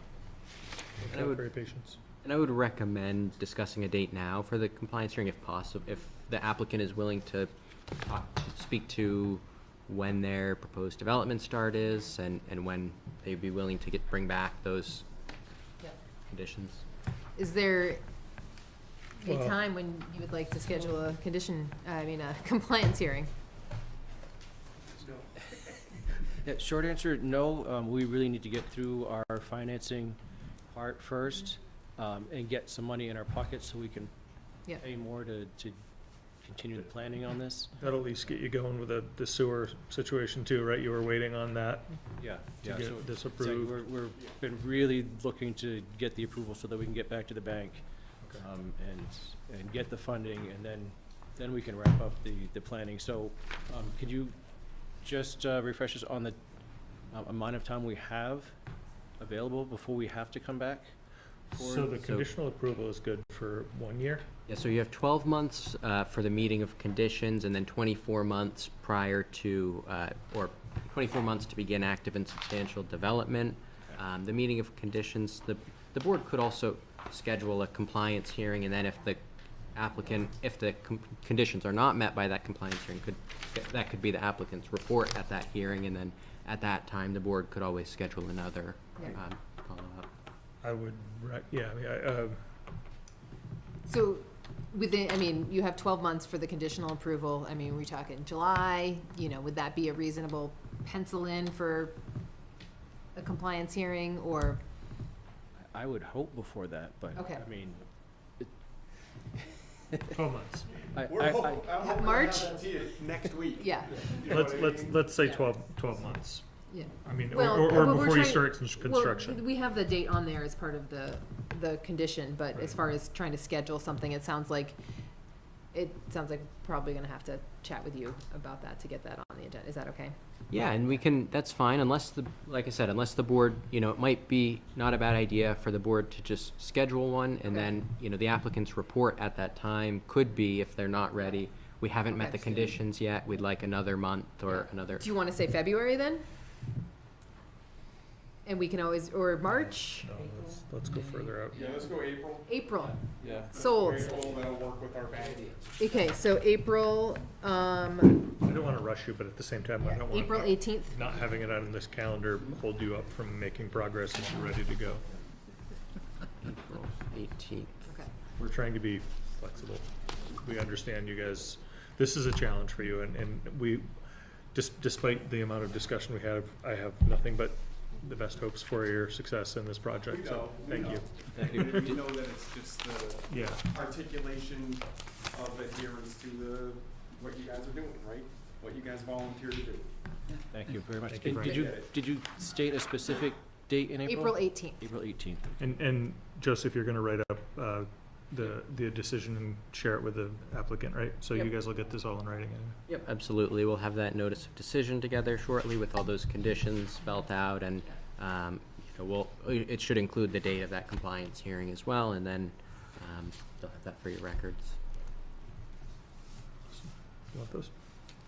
No, I was just trying to make a pile. I was All wondering right, if I keep thank this you. one out. Thank you for Thank you very bearing much. with us as we puzzled through a solution.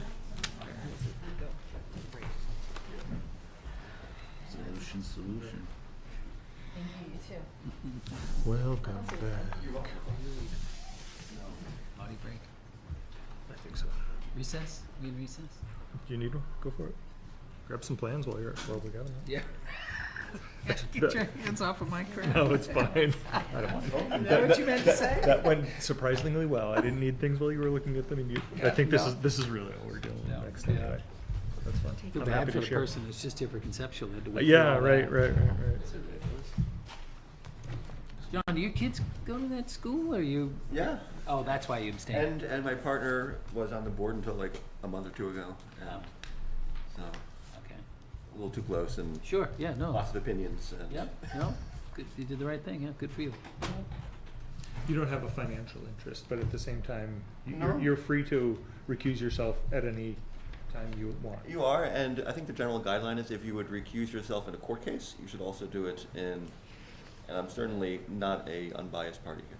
Right. Yeah. Oh, yeah. Well, I mean, We all- Well, I we hope I all- didn't make you we all uncomfortable make asking. I decisions- assumed that, I didn't want to assume it's- that. We all make decisions about businesses we are customers of, right? Either that, or I was just trying to like scoot out and like not have to. Not have to make a decision. Yeah. All right. Where'd that agenda go? That's what I was. I guess we'll wait a moment for Rebecca. I'll say up next though, we'll wait to start a moment, but we do have a pre-application review, a conceptual consultation. And, we don't do many of these, and I figured I'd just read from the RSAs just to remind us all of what we can and can't do here at a conceptual consultation. So, regulation shall define the limits of preliminary conceptual consultation, which shall be directed at review of basic concept of the proposal and suggestions which might be of assistance in resolving problems with meeting requirements during final consideration. Such consultation shall not bind either the applicant or the board, and statements made by the planning board members shall not be the basis for disqualifying said members or invalidating any action taken. And it goes on a bit from there, but that's the kind of the basics of it. And so this is all non-binding, for informational, to get suggestions, to get clarification about what we might want in the case of an actual hearing, and so on and so forth. And we don't get a lot of these, but like I think they're really helpful and useful. And so thank you for coming in. We didn't give members of the public any chance to, You do not need public hearing. no, I know that, but will you give the public a chance to, Oh yeah. okay. Yeah. I think that's storage and that's, it could be one site plan, though, if it's all commercial. So, good evening. Sell those as Thank you. condos. I'm Craig Francisco with Bedford Design Consultants. This is my client, Mark Murphy. We're looking at about a 40-acre piece on Yetton Road. This is Tenny Mountain Highway. This is Yetton Road. Traffic circle's like right here. It's zoned agricultural. The property this was taken out. I believe you all know this Yetton Road's a state highway. Thanks to Joseph for telling me that. It is? Oh, Yeah. I didn't know that. Surprise, surprise. So this parcel came out of this parcel and has a driveway curb cut, so we can only get two driveway curb cuts. So the fairly level, we did flag the wetlands back in November, I think. So there's a wetland draining here. There's a wetland here. There's two little pockets here and here. These two we're hoping to fill. What we're hoping to do, there's a relatively flat area in here. We're hoping to put some self-storage buildings in here. And this is a rough concept that we don't really know exactly what we want to build yet as far as building size. But this is showing some fourplexes, condominiums for a private road going up. Yes, residential condominiums. We have a new definition in our zoning called single-family attached. We I saw don't that. yet. Yeah. We do not yet. It's proposed, and we Yes. have to treat it as if it is. This is true. Except right now, we have to go by the most stringent, so we Right. still need a special exception for all kind of stuff. But Right. we'll see what happens in March about that. Hopefully, I won't be here before March. Well, hopefully, Fortunately, we'll. this is still conceptual, and you'll know what our zoning looks like after town meeting. Right. We'll figure it out in March. But the issue I want to talk about is length of road. The top of the hill is right here. It has really nice views up on top of this hill. It'd be really nice to get up there. The only way, this is fairly steep in here. So we're gonna bring the road in here, for the narrowest wetland crossing in this area. And slowly bring it up, it's pretty much 10% through here. Flattens off to about 5 in this area, then to 10 again, to here. The theory is we phase it. Phase 1 would stop here, including this turnaround. Phase 2 would stop there, and Phase 3 would be the rest of it. But the road's a little over 1,700 feet long, and the town reg says 1,000, unless you approve it. So the question is, what's the odds of getting a 1,700 foot long road to get up on top of this hill? And any questions, comments other than that, because I've pretty much explained what we are we're planning to subdivide this lot out, putting a sign here with this, so the lot line would be something like this, to get the sign on the same lot. We looked at getting a second access up there, and for several reasons, it's pretty difficult. Ideally, you'd come off here to cross the wetland to Narrow Point again, but you have no sight distance here, so you're never gonna get a driveway permit. That's why we came down here for this. Once you get down here, the wetland's pretty big. So even if you got across the wetland, you still gotta get up this 35% slope, to be blunt with you. It's pretty hard to get a 10% driveway up, or roadway up a 35% slope. Yeah. That's where right now, that's what we're hoping. Sorry, I didn't bring my copy of the zoning ordinance. Nor did I.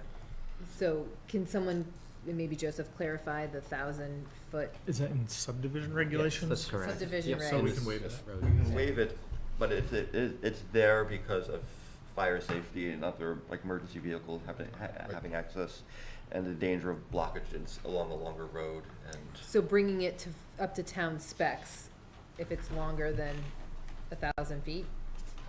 Wait, So, yeah, so the subdivision regulations do specify that a dead-end street designed permanently to be so may not exceed 1,000 feet unless approved otherwise by the planning board in due consideration of safety issues. So it would be a situation where the planning board would need to consider what the safety reasons for having that 1,000-foot limit are, and whether there could be some type of alternative proposed that could still alleviate those safety concerns of having a road longer than that only has one point of access into it. I think we would need some input from police and fire, I would as well. and understand, yeah. Did you, No, I was gonna suggest this, I think getting at what you were saying, what if you came in roughly halfway, and split and did a big loop? That way it would only be one way for 800 feet, and then you'd have kind of a through road for the end of it. I mean, the construction cost, it's roadway's expensive. Yeah, roadways are $500-600 a foot. Yeah. That's without Right. sewer and everything else in it, and we're gonna have sewer in it. Well, obviously, we have sewer right here, so we're gonna put sewer in it. So you're talking a very expensive road, Right. probably with limited units on it to begin with. Whatever we put in here, probably, I don't know if it's gonna have any units on it. Maybe a couple, but so you just, I was suggesting using the same entrance, so you don't have to have another curb cut, but if you came into like where your turnaround is, and rather than have a turnaround, you could do a loop road that went up, you know, maybe contoured along the bottom of the hill and came up over the top or something like no, that. I think from the Sorry. same. what did we First try to do? phase. Yeah, I don't wanna design your road for you, Yeah, I I'm think- sure that you can, What but, I looked at before was yeah, revising all this, but bringing the road basically through here. yeah. this narrow spot As there. soon as I got across the wetland, I turned and tied into this. Yeah. And then your dead end road is less than 1,000 feet. You talking about going the other way? I was thinking, I thought what you had mentioned was you bring in somewhere around here. Yes. I think that's what he was That was what I had Yeah, I'm not sure the suggested. topography's gonna allow that. No, that's not gonna work. Okay. I guess my concern was if we do end up with a I don't know the land 1,700-foot very road, well. that it's not only a 1,700-foot road, it's a 1,700-foot road on a grade. So Yeah. safety issues become even more of a Well, concern. Right, Like I said, this is 5% through here, right. Mhm. and this is flat up here as well. But you said it's 10% getting here, there, right? 10% Several areas of 10%. Yeah, there's 10% here, there's 10% here. Yeah, The rest of it's yeah.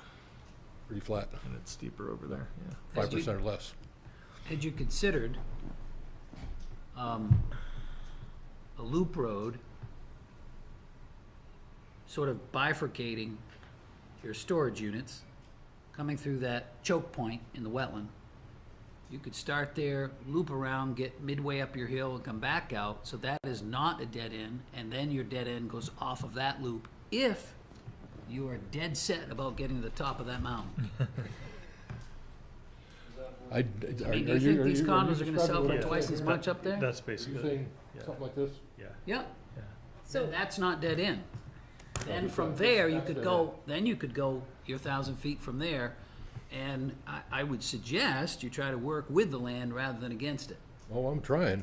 We're going, the road's going right up the ridge.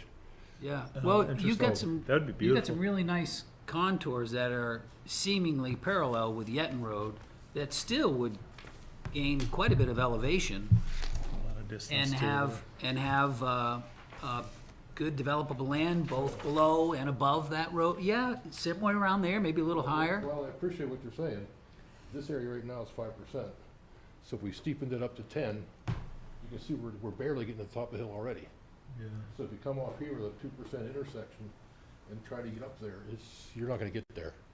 That's what I'm trying to That's say. exactly what I'm saying. I'm saying give up the top of the hill.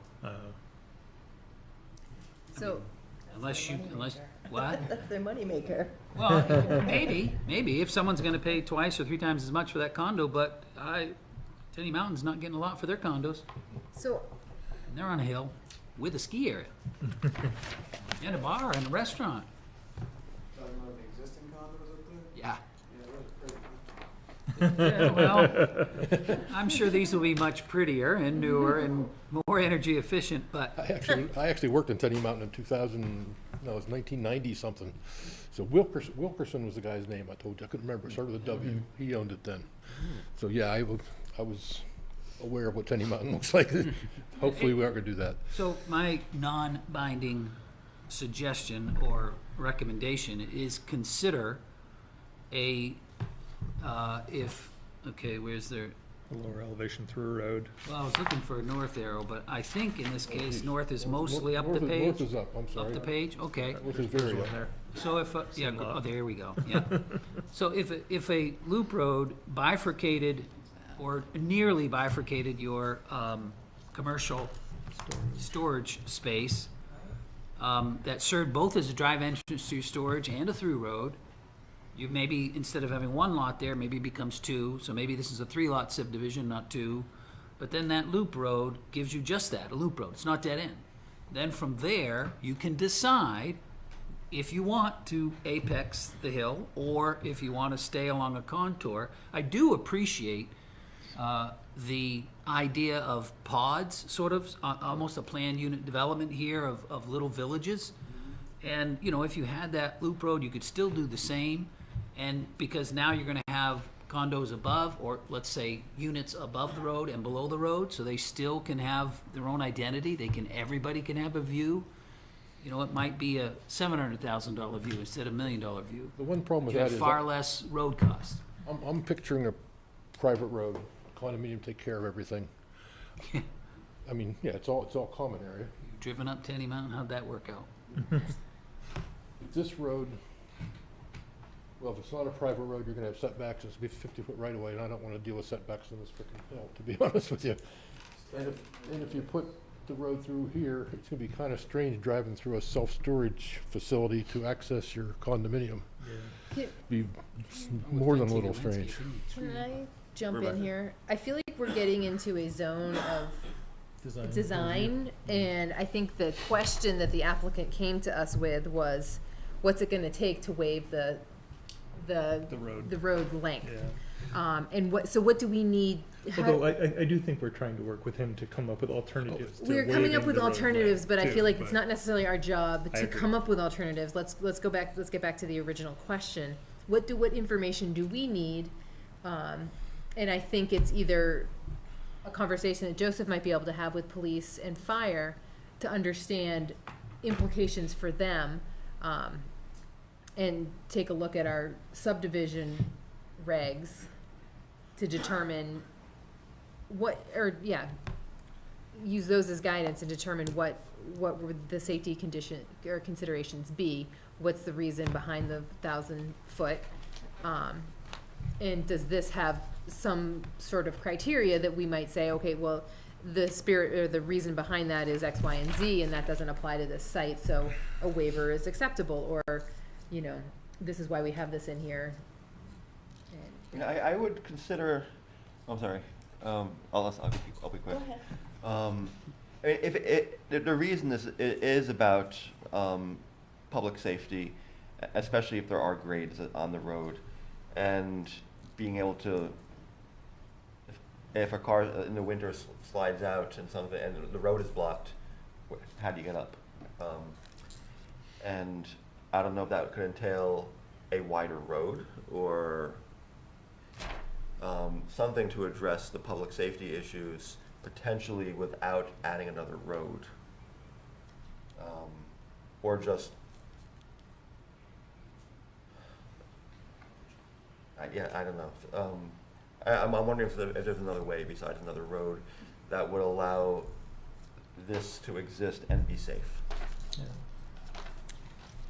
I'll share a personal experience we had just 2 weeks ago.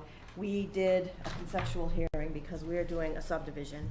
And so we went to the town, and what they gave us all sorts of great ideas as we were doing. You're speaking, you were an applicant.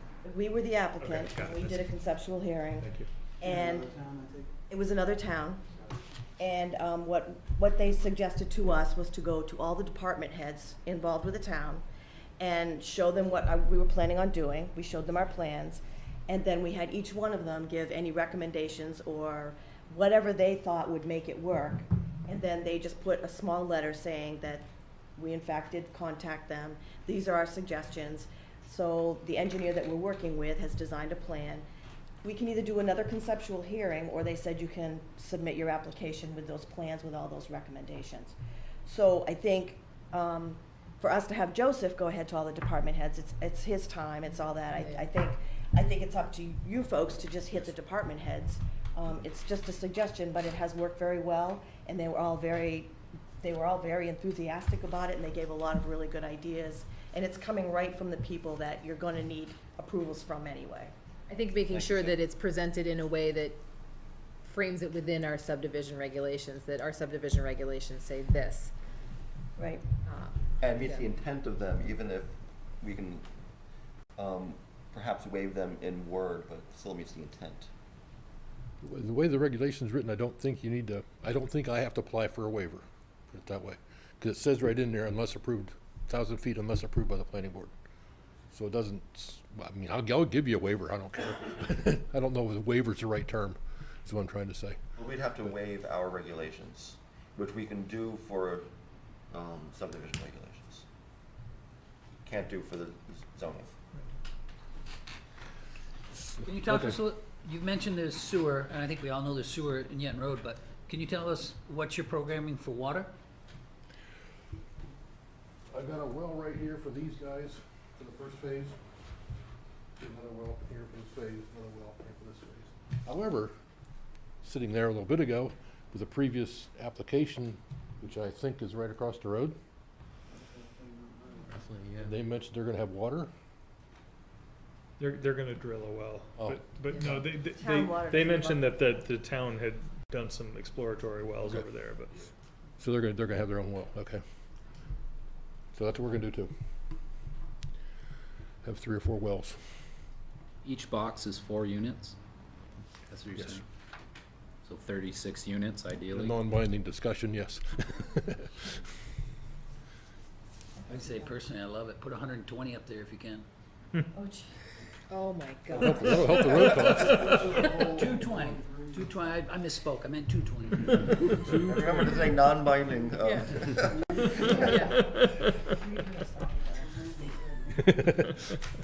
Every guy's name written down, don't worry. There are density revisions in the zoning Yeah, changes you, too. I mean, you never get it, but I mean, We no way we put 200. I don't think we get 100 in there, but maybe. Before we move along, are there any other members of the public who would like to speak? Yes. My name is Jack Nelson. I bought that property in this location here. Literally, I addressed he's 25. this whole piece here.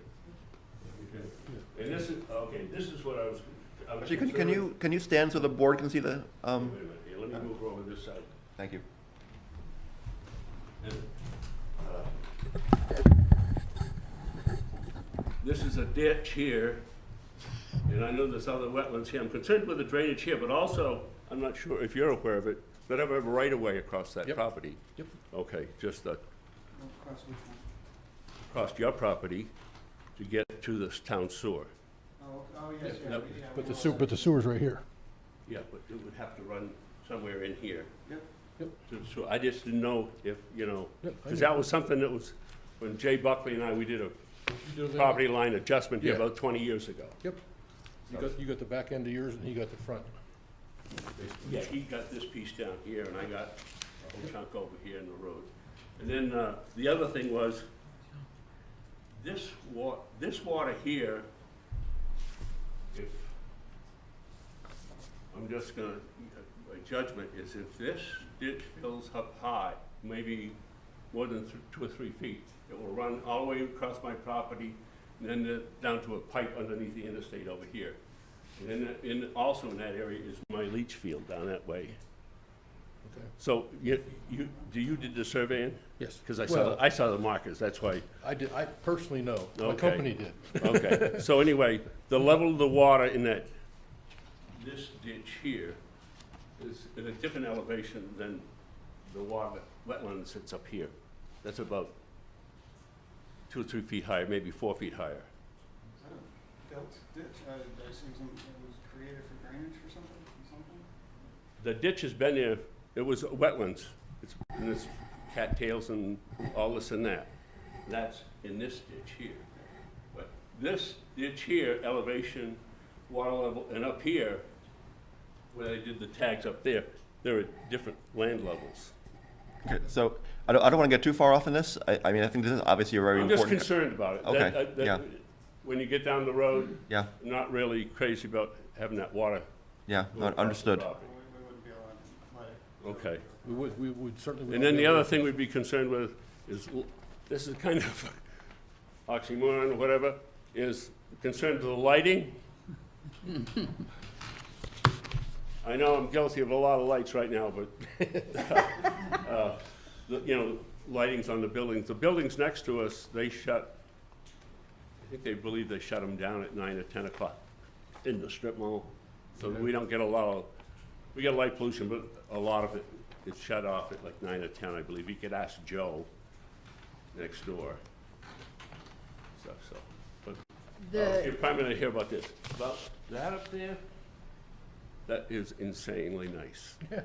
It really is. We agree on that then, huh? Yes, oh, yeah, no. But I was concerned about the drainage, and also I didn't know if you were aware of the right-of-way we have across the property to get there. Yep. So, and right now, that's all I wanted to Okay, bring up. thank you. Okay. As far as the road goes, I mean, it sounds like I hear some reticence that as proposed, and given some of the other contextual issues, that we might be a little bit weary of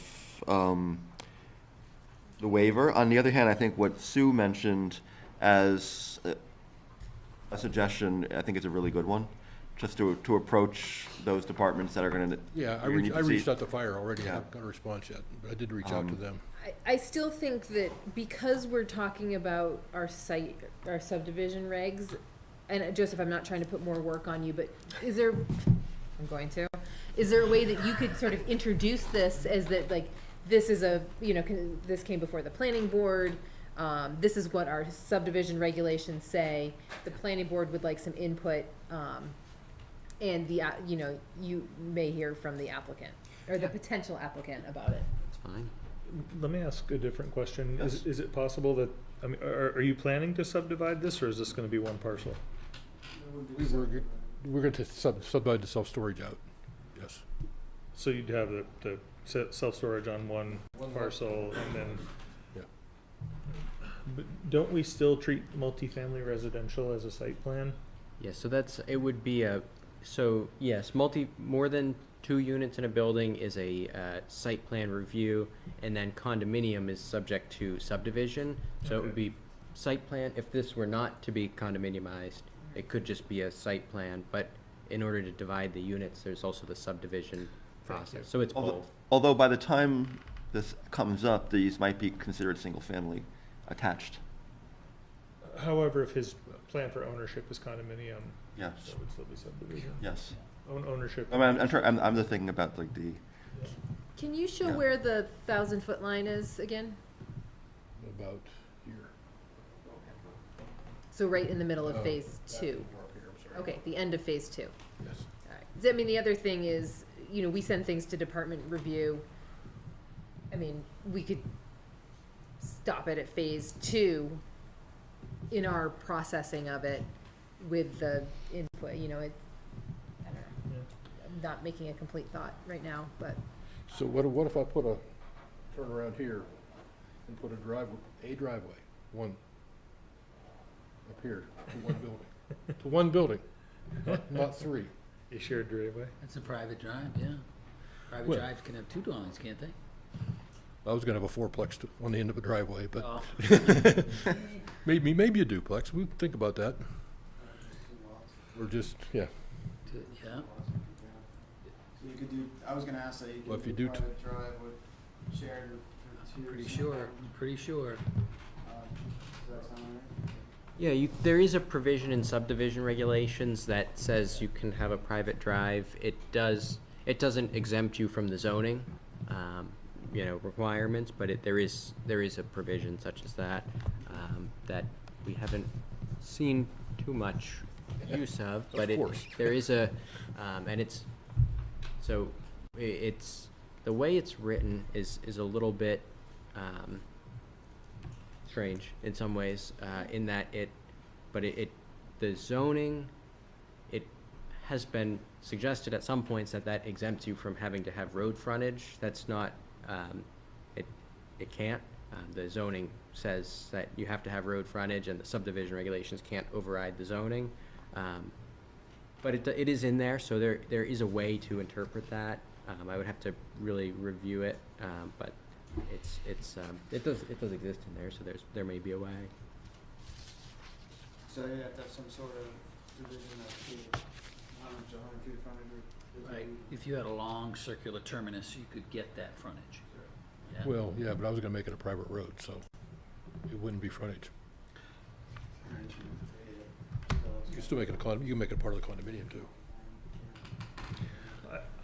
I will say that there was a development that was built with a private road years ago, and the residents recently asked for it to be taken over by the road, and it was all kinds of challenging. So just beware that if your plans include potential adoption as a town road in the future, we would encourage you to build to town specs and get your And as-bills document to everything. include the sewer Right. information. right.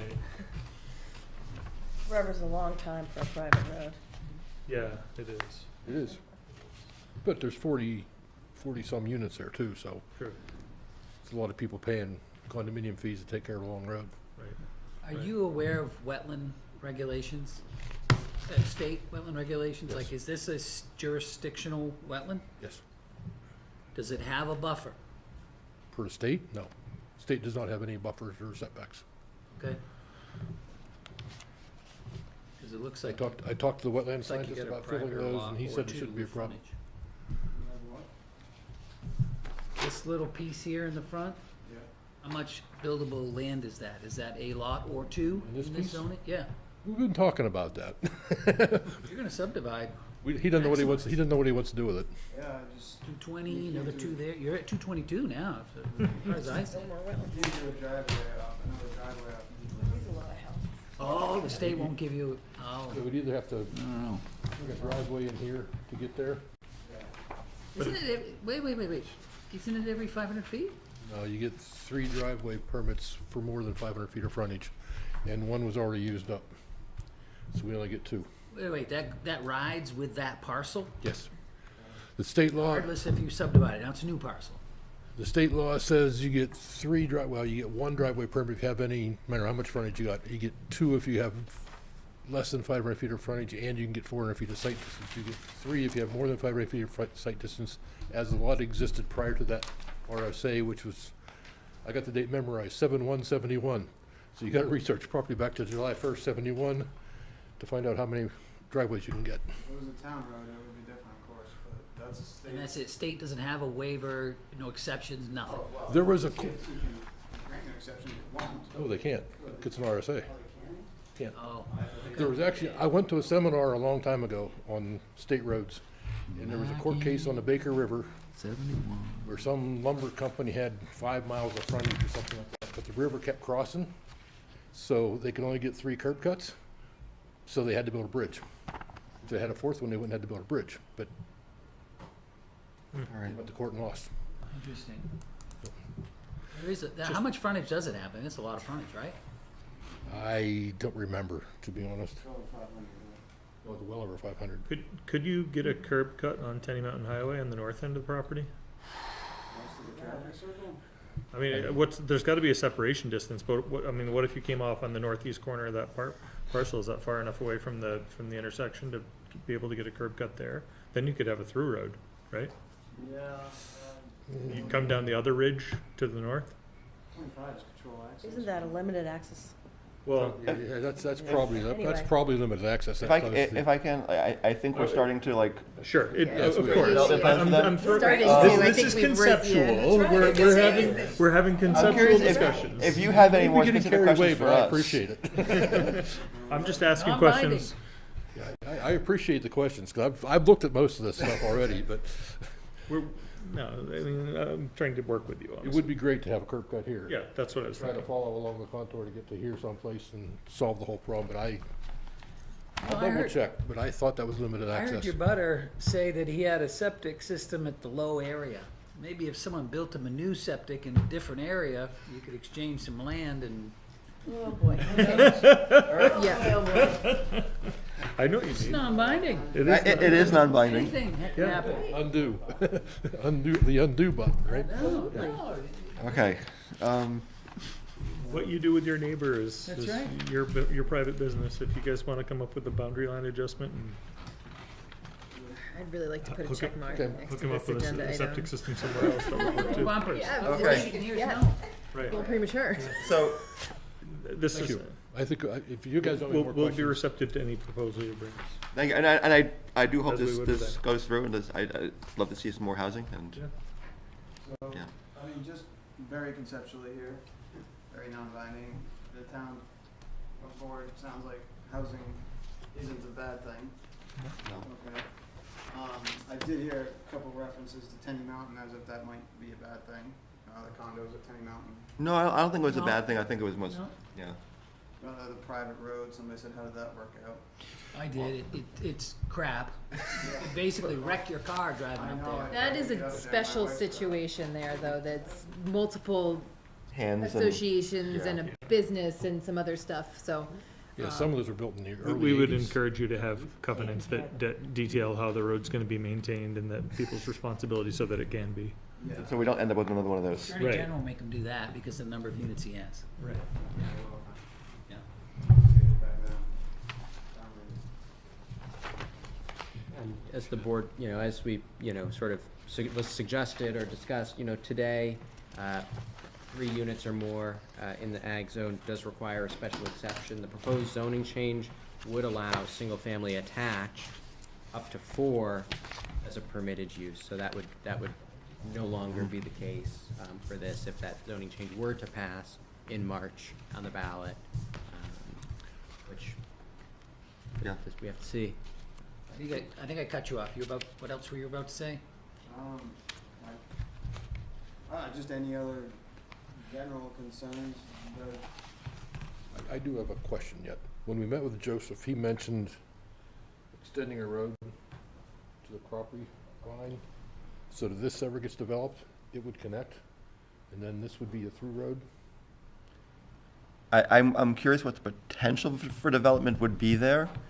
The house on it now. I mean, it obviously wouldn't address the safety concerns right now, but it would be a promise of further connectivity, well, not a promise really, but a hope for further connectivity in the Possibility, at future, least. Yeah. which would be a good faith maneuver or move that might, I mean, connectivity is always nice, to not just have cul-de-sacs and everywhere. You don't want permanent dead ends, you want them continued. and Yeah. Connect to something else eventually. So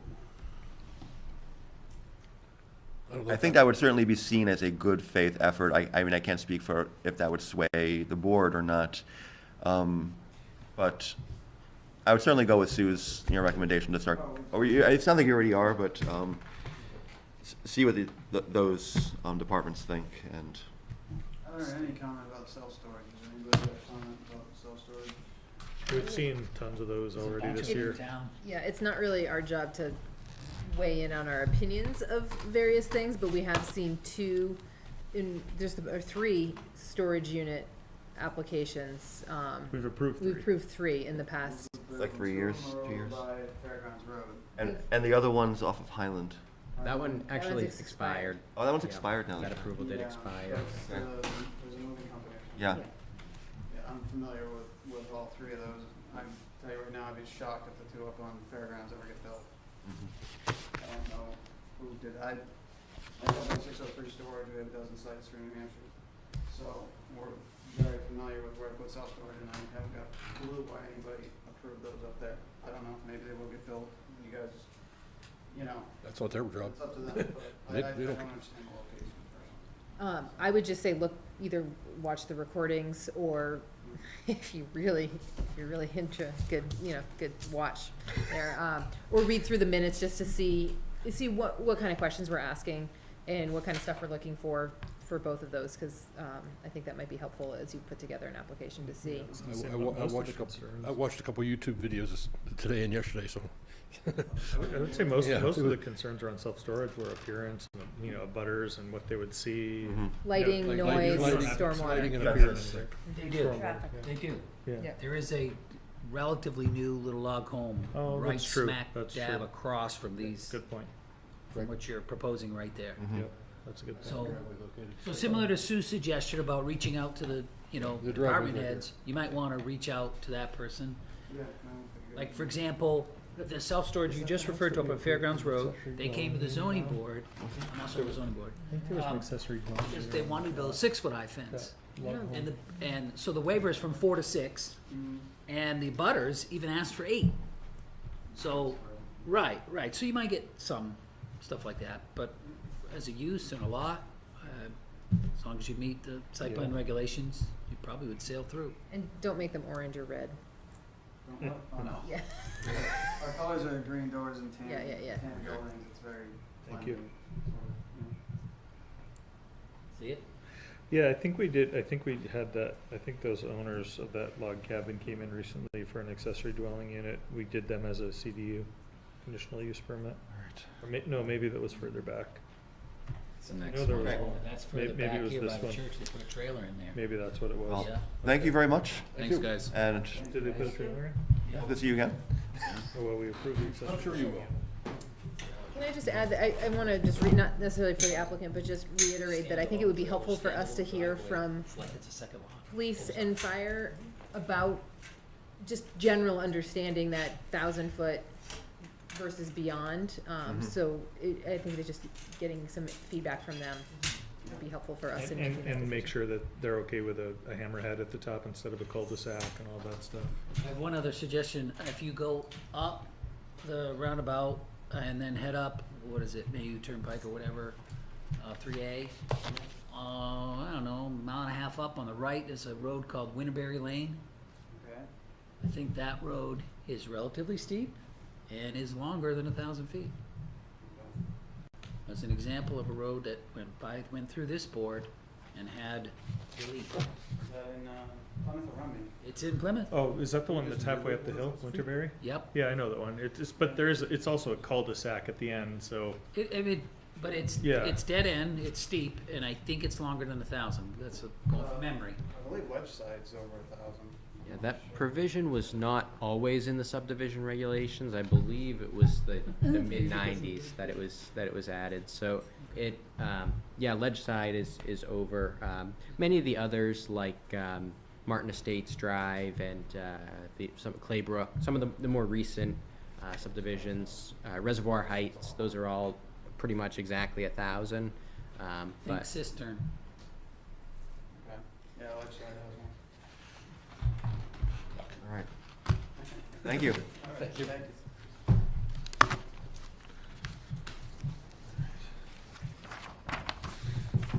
Well, I didn't think it would be 9 o'clock before we got to number 7. So did I. Okay, other business. So,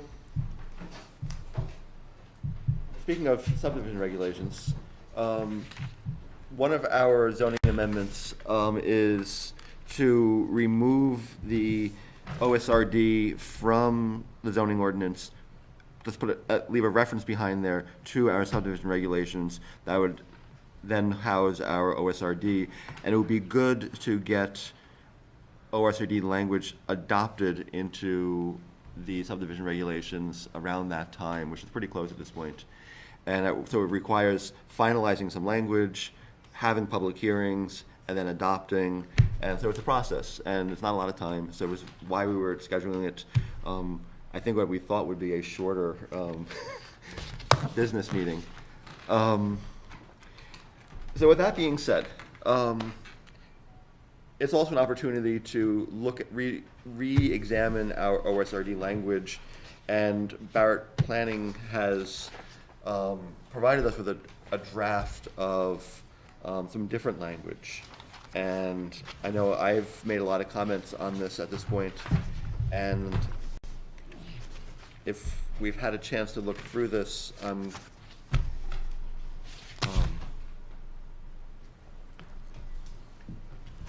we're not going to have as much time as I was hoping on this, I think. But does anybody have any thoughts about this language? I haven't had a chance to read it. It was buried behind everything else. Okay. And so I didn't see it until this evening, so I'm not gonna have any comments. I think I'd like to sit down and spend a little more time with it. Okay. At a time when I'm a little more, I would rather take some time with it, and I'm out of creative energy. Okay. Understood. I think we need to spend time on it. I have a lot of questions and comments, and so I think, Yeah. and there's a couple of things in here I want to kind of investigate a little bit more, so I agree. I think we need more time with it. Okay. And a fresher brain, perhaps. So I'm not opposed to putting this off until our next work session, which is February 1st, when we have a public hearing for 2 amendments, which I shouldn't jinx it. I have no idea how long it'll take. I mean, I think we have to give the time, we have to prioritize the public hearings Yeah. that exist. And if it's 9 o'clock on February 1st, then we're probably gonna have to push it again, and that's just. And so also all it means is in terms of timelines, there is a possibility, and this might just be the reality. There's a possibility the amendment will pass to remove OSRD from our zoning ordinance prior to it going into our subdivision regulations, which is probably not going to, I'm not sure anybody's going to be on our doorstep on April 1st with a application. But given it's going to be a few meetings to get this through and passed, to get the amendments made, to have a public hearing and then to adopt. But I don't think that'll be the end of the world. It was my goal to have them align, assuming that the amendment would pass. So, I haven't read it, similar. Yeah. I'm not I would like some prepared. time. Can you just share with us briefly what you think? You said you read it through, you've got markups. What are your concerns? Are there some pros? Yeah, cons? so In the right direction? I think it is headed in the right direction from where we were. There's also some things in the old one that might end up making their way back into the new one. What are the things that really caught my eye to pay attention to?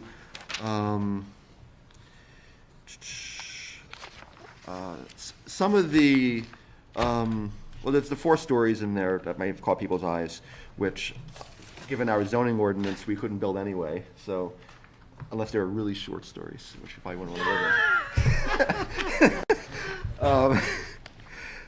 There's I love laughing, that was speechless. there's some dimensional requirements, which I think some of them might be a little on the large side, but we can talk about that.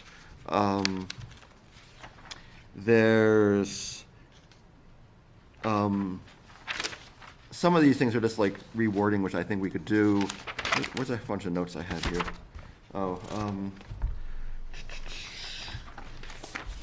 There's what uses are allowed. Currently, the new language says the new uses can be single-family attached or detached and accessory uses. And our current ordinance says that all uses in the underlying district are allowed, which, I don't know, if we're in the ag zone and we're doing a really tight cluster of buildings through an OSRD, to have all the uses that are allowed in ag that tightly clustered might be a problem. Yeah. And my own take is I would love to see all the underlying residential uses can be clustered beyond single-family, attached and detached, but not necessarily all the underlying uses, period, which like we currently have. It seems, I'm not sure it's ever been used that way, but it seems like it could be abused. And And I think there's a provision in here that allows for, so as this is written, OSRD would be its own use in the zoning, so you would have to elect to do it, and, you know, that would have to be, I think, clarified a little bit. I would like to see the wording a little more clear about how and when you specifically say that you're doing an OSRD, because this just says, this is what, this, you shall be required to adhere to this. I think that needs to be, I don't think that wording, I think that wording is a little bit confusing. so within the OSRD use, Right. you're limited to residential uses, but there is wording in here that says if you're over 50 acres, you can do some limited mixed-use development.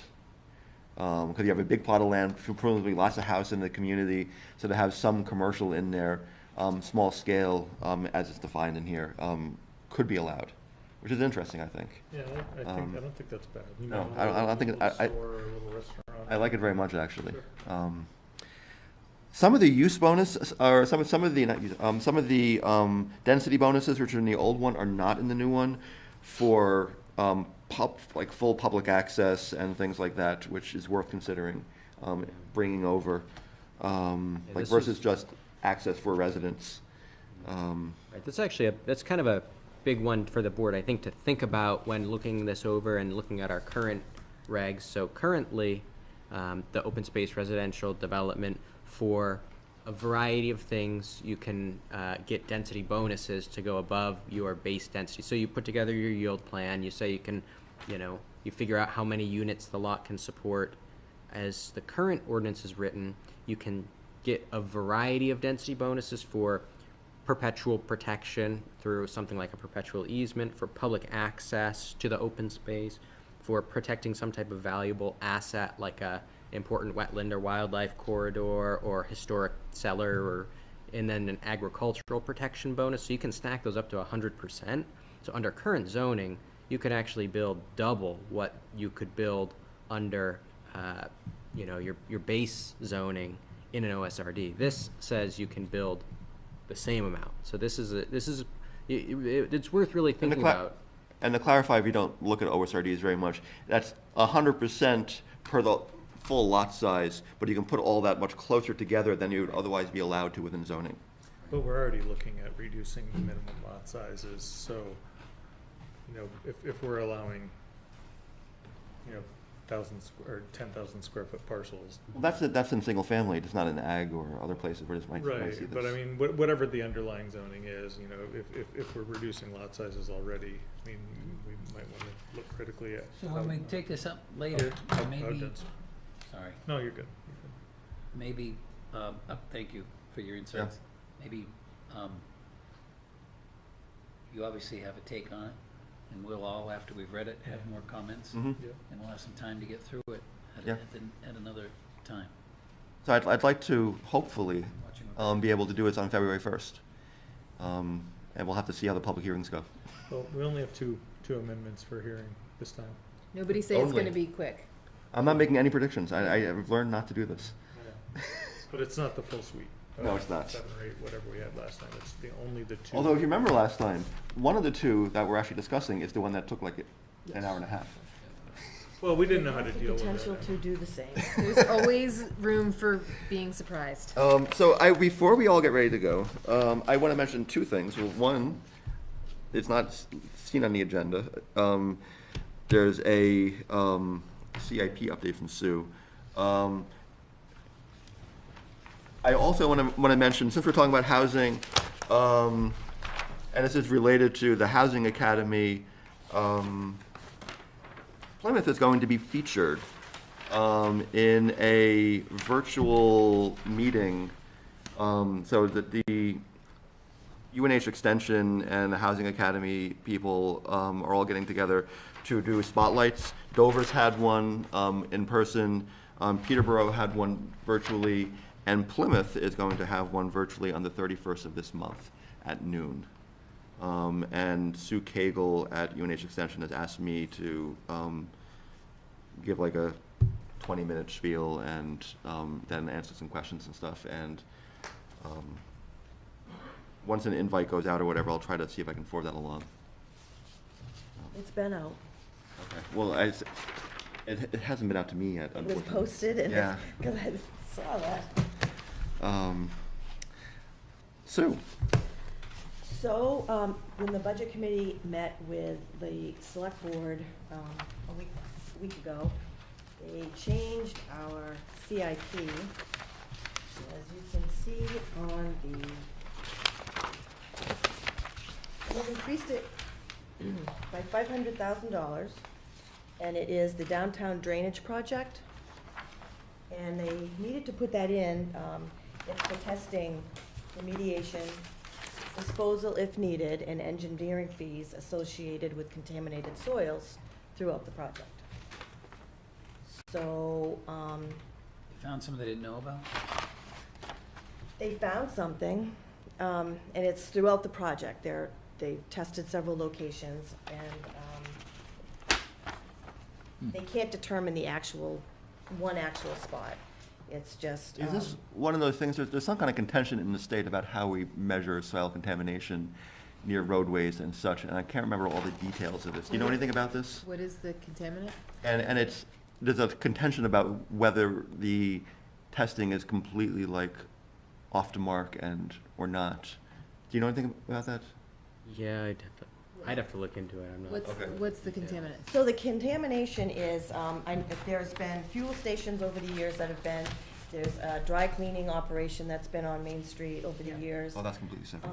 So it's, I think Like they're a- still really trying to evaluate what they are PCBs, Okay. MTBE. and the extent of it and what they're gonna have to do with it. So, Bargain price. So the extra The town has 500,000. to bear the brunt of this? Because we're digging it up. I mean, it should be Well, site. I thought this was a funded project.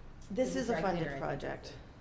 Oh, But it's, and any details on all of that, I really would highly suggest that the select board has a public hearing on the budget on Monday. And anybody that can attend it or Zoom into it or whatever, I think you can get a lot of questions answered there, or you can call Scott. So they had to add 500,000 this year. Yep. Did they shift any other costs as a result of that? No, they went through. So this was and- just supposed to be a low expenditure year at one point. So even with that 500,000, we're at 1.34 million for the year, right? Yes, we're still down. Yeah. So I think last year when we did this, our goal was to have that total capital request for the year to be kind of even, and we had accomplished that by putting more into capital reserves on the years we were low and drawing from those capital reserves on years that were high. So there might still be, so like, 27, 28, 29, those years are kind of on the higher end. We could be putting more into capital reserves the next few years and drawing from those last years, but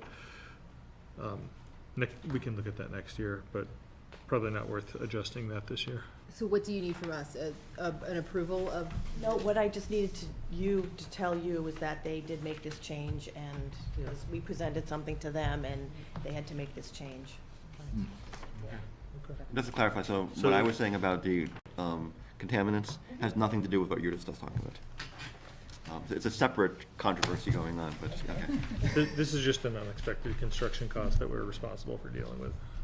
Yes. Okay. But this is your actual CIP. All right, You have a new one. thank you very much. Wow. Much appreciated, all the hard work. The CIP is what we give the budget committee and selectmen. Right, well, They don't get to modify it. no, the select board did pretty good. Frank, want to say anything? Public comment? Mhm. Are there any public comments? Well, yes, just to add to the subject of parking. Well, he's sitting so patiently. Back a couple hundred years ago. Anyway, back in 2010, the state DES came to the select board to inform them the area that has got the water retention from our new drainage system and the skateboard park area, that was all considered Brownsfield. In other words, contaminated site. I was really blown away at the fact that the town has tried to work with the state to put in that road to connect Route 3 to Green Street. And they said we couldn't put any fill in there because it was a contaminated site that had been remediated. But they put in a couple, 3 yards for that retention pond. And still haven't mitigated the contaminated site where Granite State Petroleum was there, the railroad company was there with their storage materials. But now that the town owns the property, we're in good hands. So that's been given to the town. No one has brought up the fact that the state is the one who initiated the claim of contamination, but nothing was ever followed through on. So I know this big gas stations and the cleaning fluid thing was on Main Street, but it also goes down Railroad Square Road area, because that area was all railroad business. B&M Railroad owned all that and had all the shops there. So I don't know what, I spoke up at the selectmen's meeting when this came about, so I don't know if they're going to next year enlarge on that or get some DES mitigation plans. I don't know what it is beyond Main Street, but Railroad Square Road and that area that is now owned by, given to the town, is still contaminated. Thank you, Frank.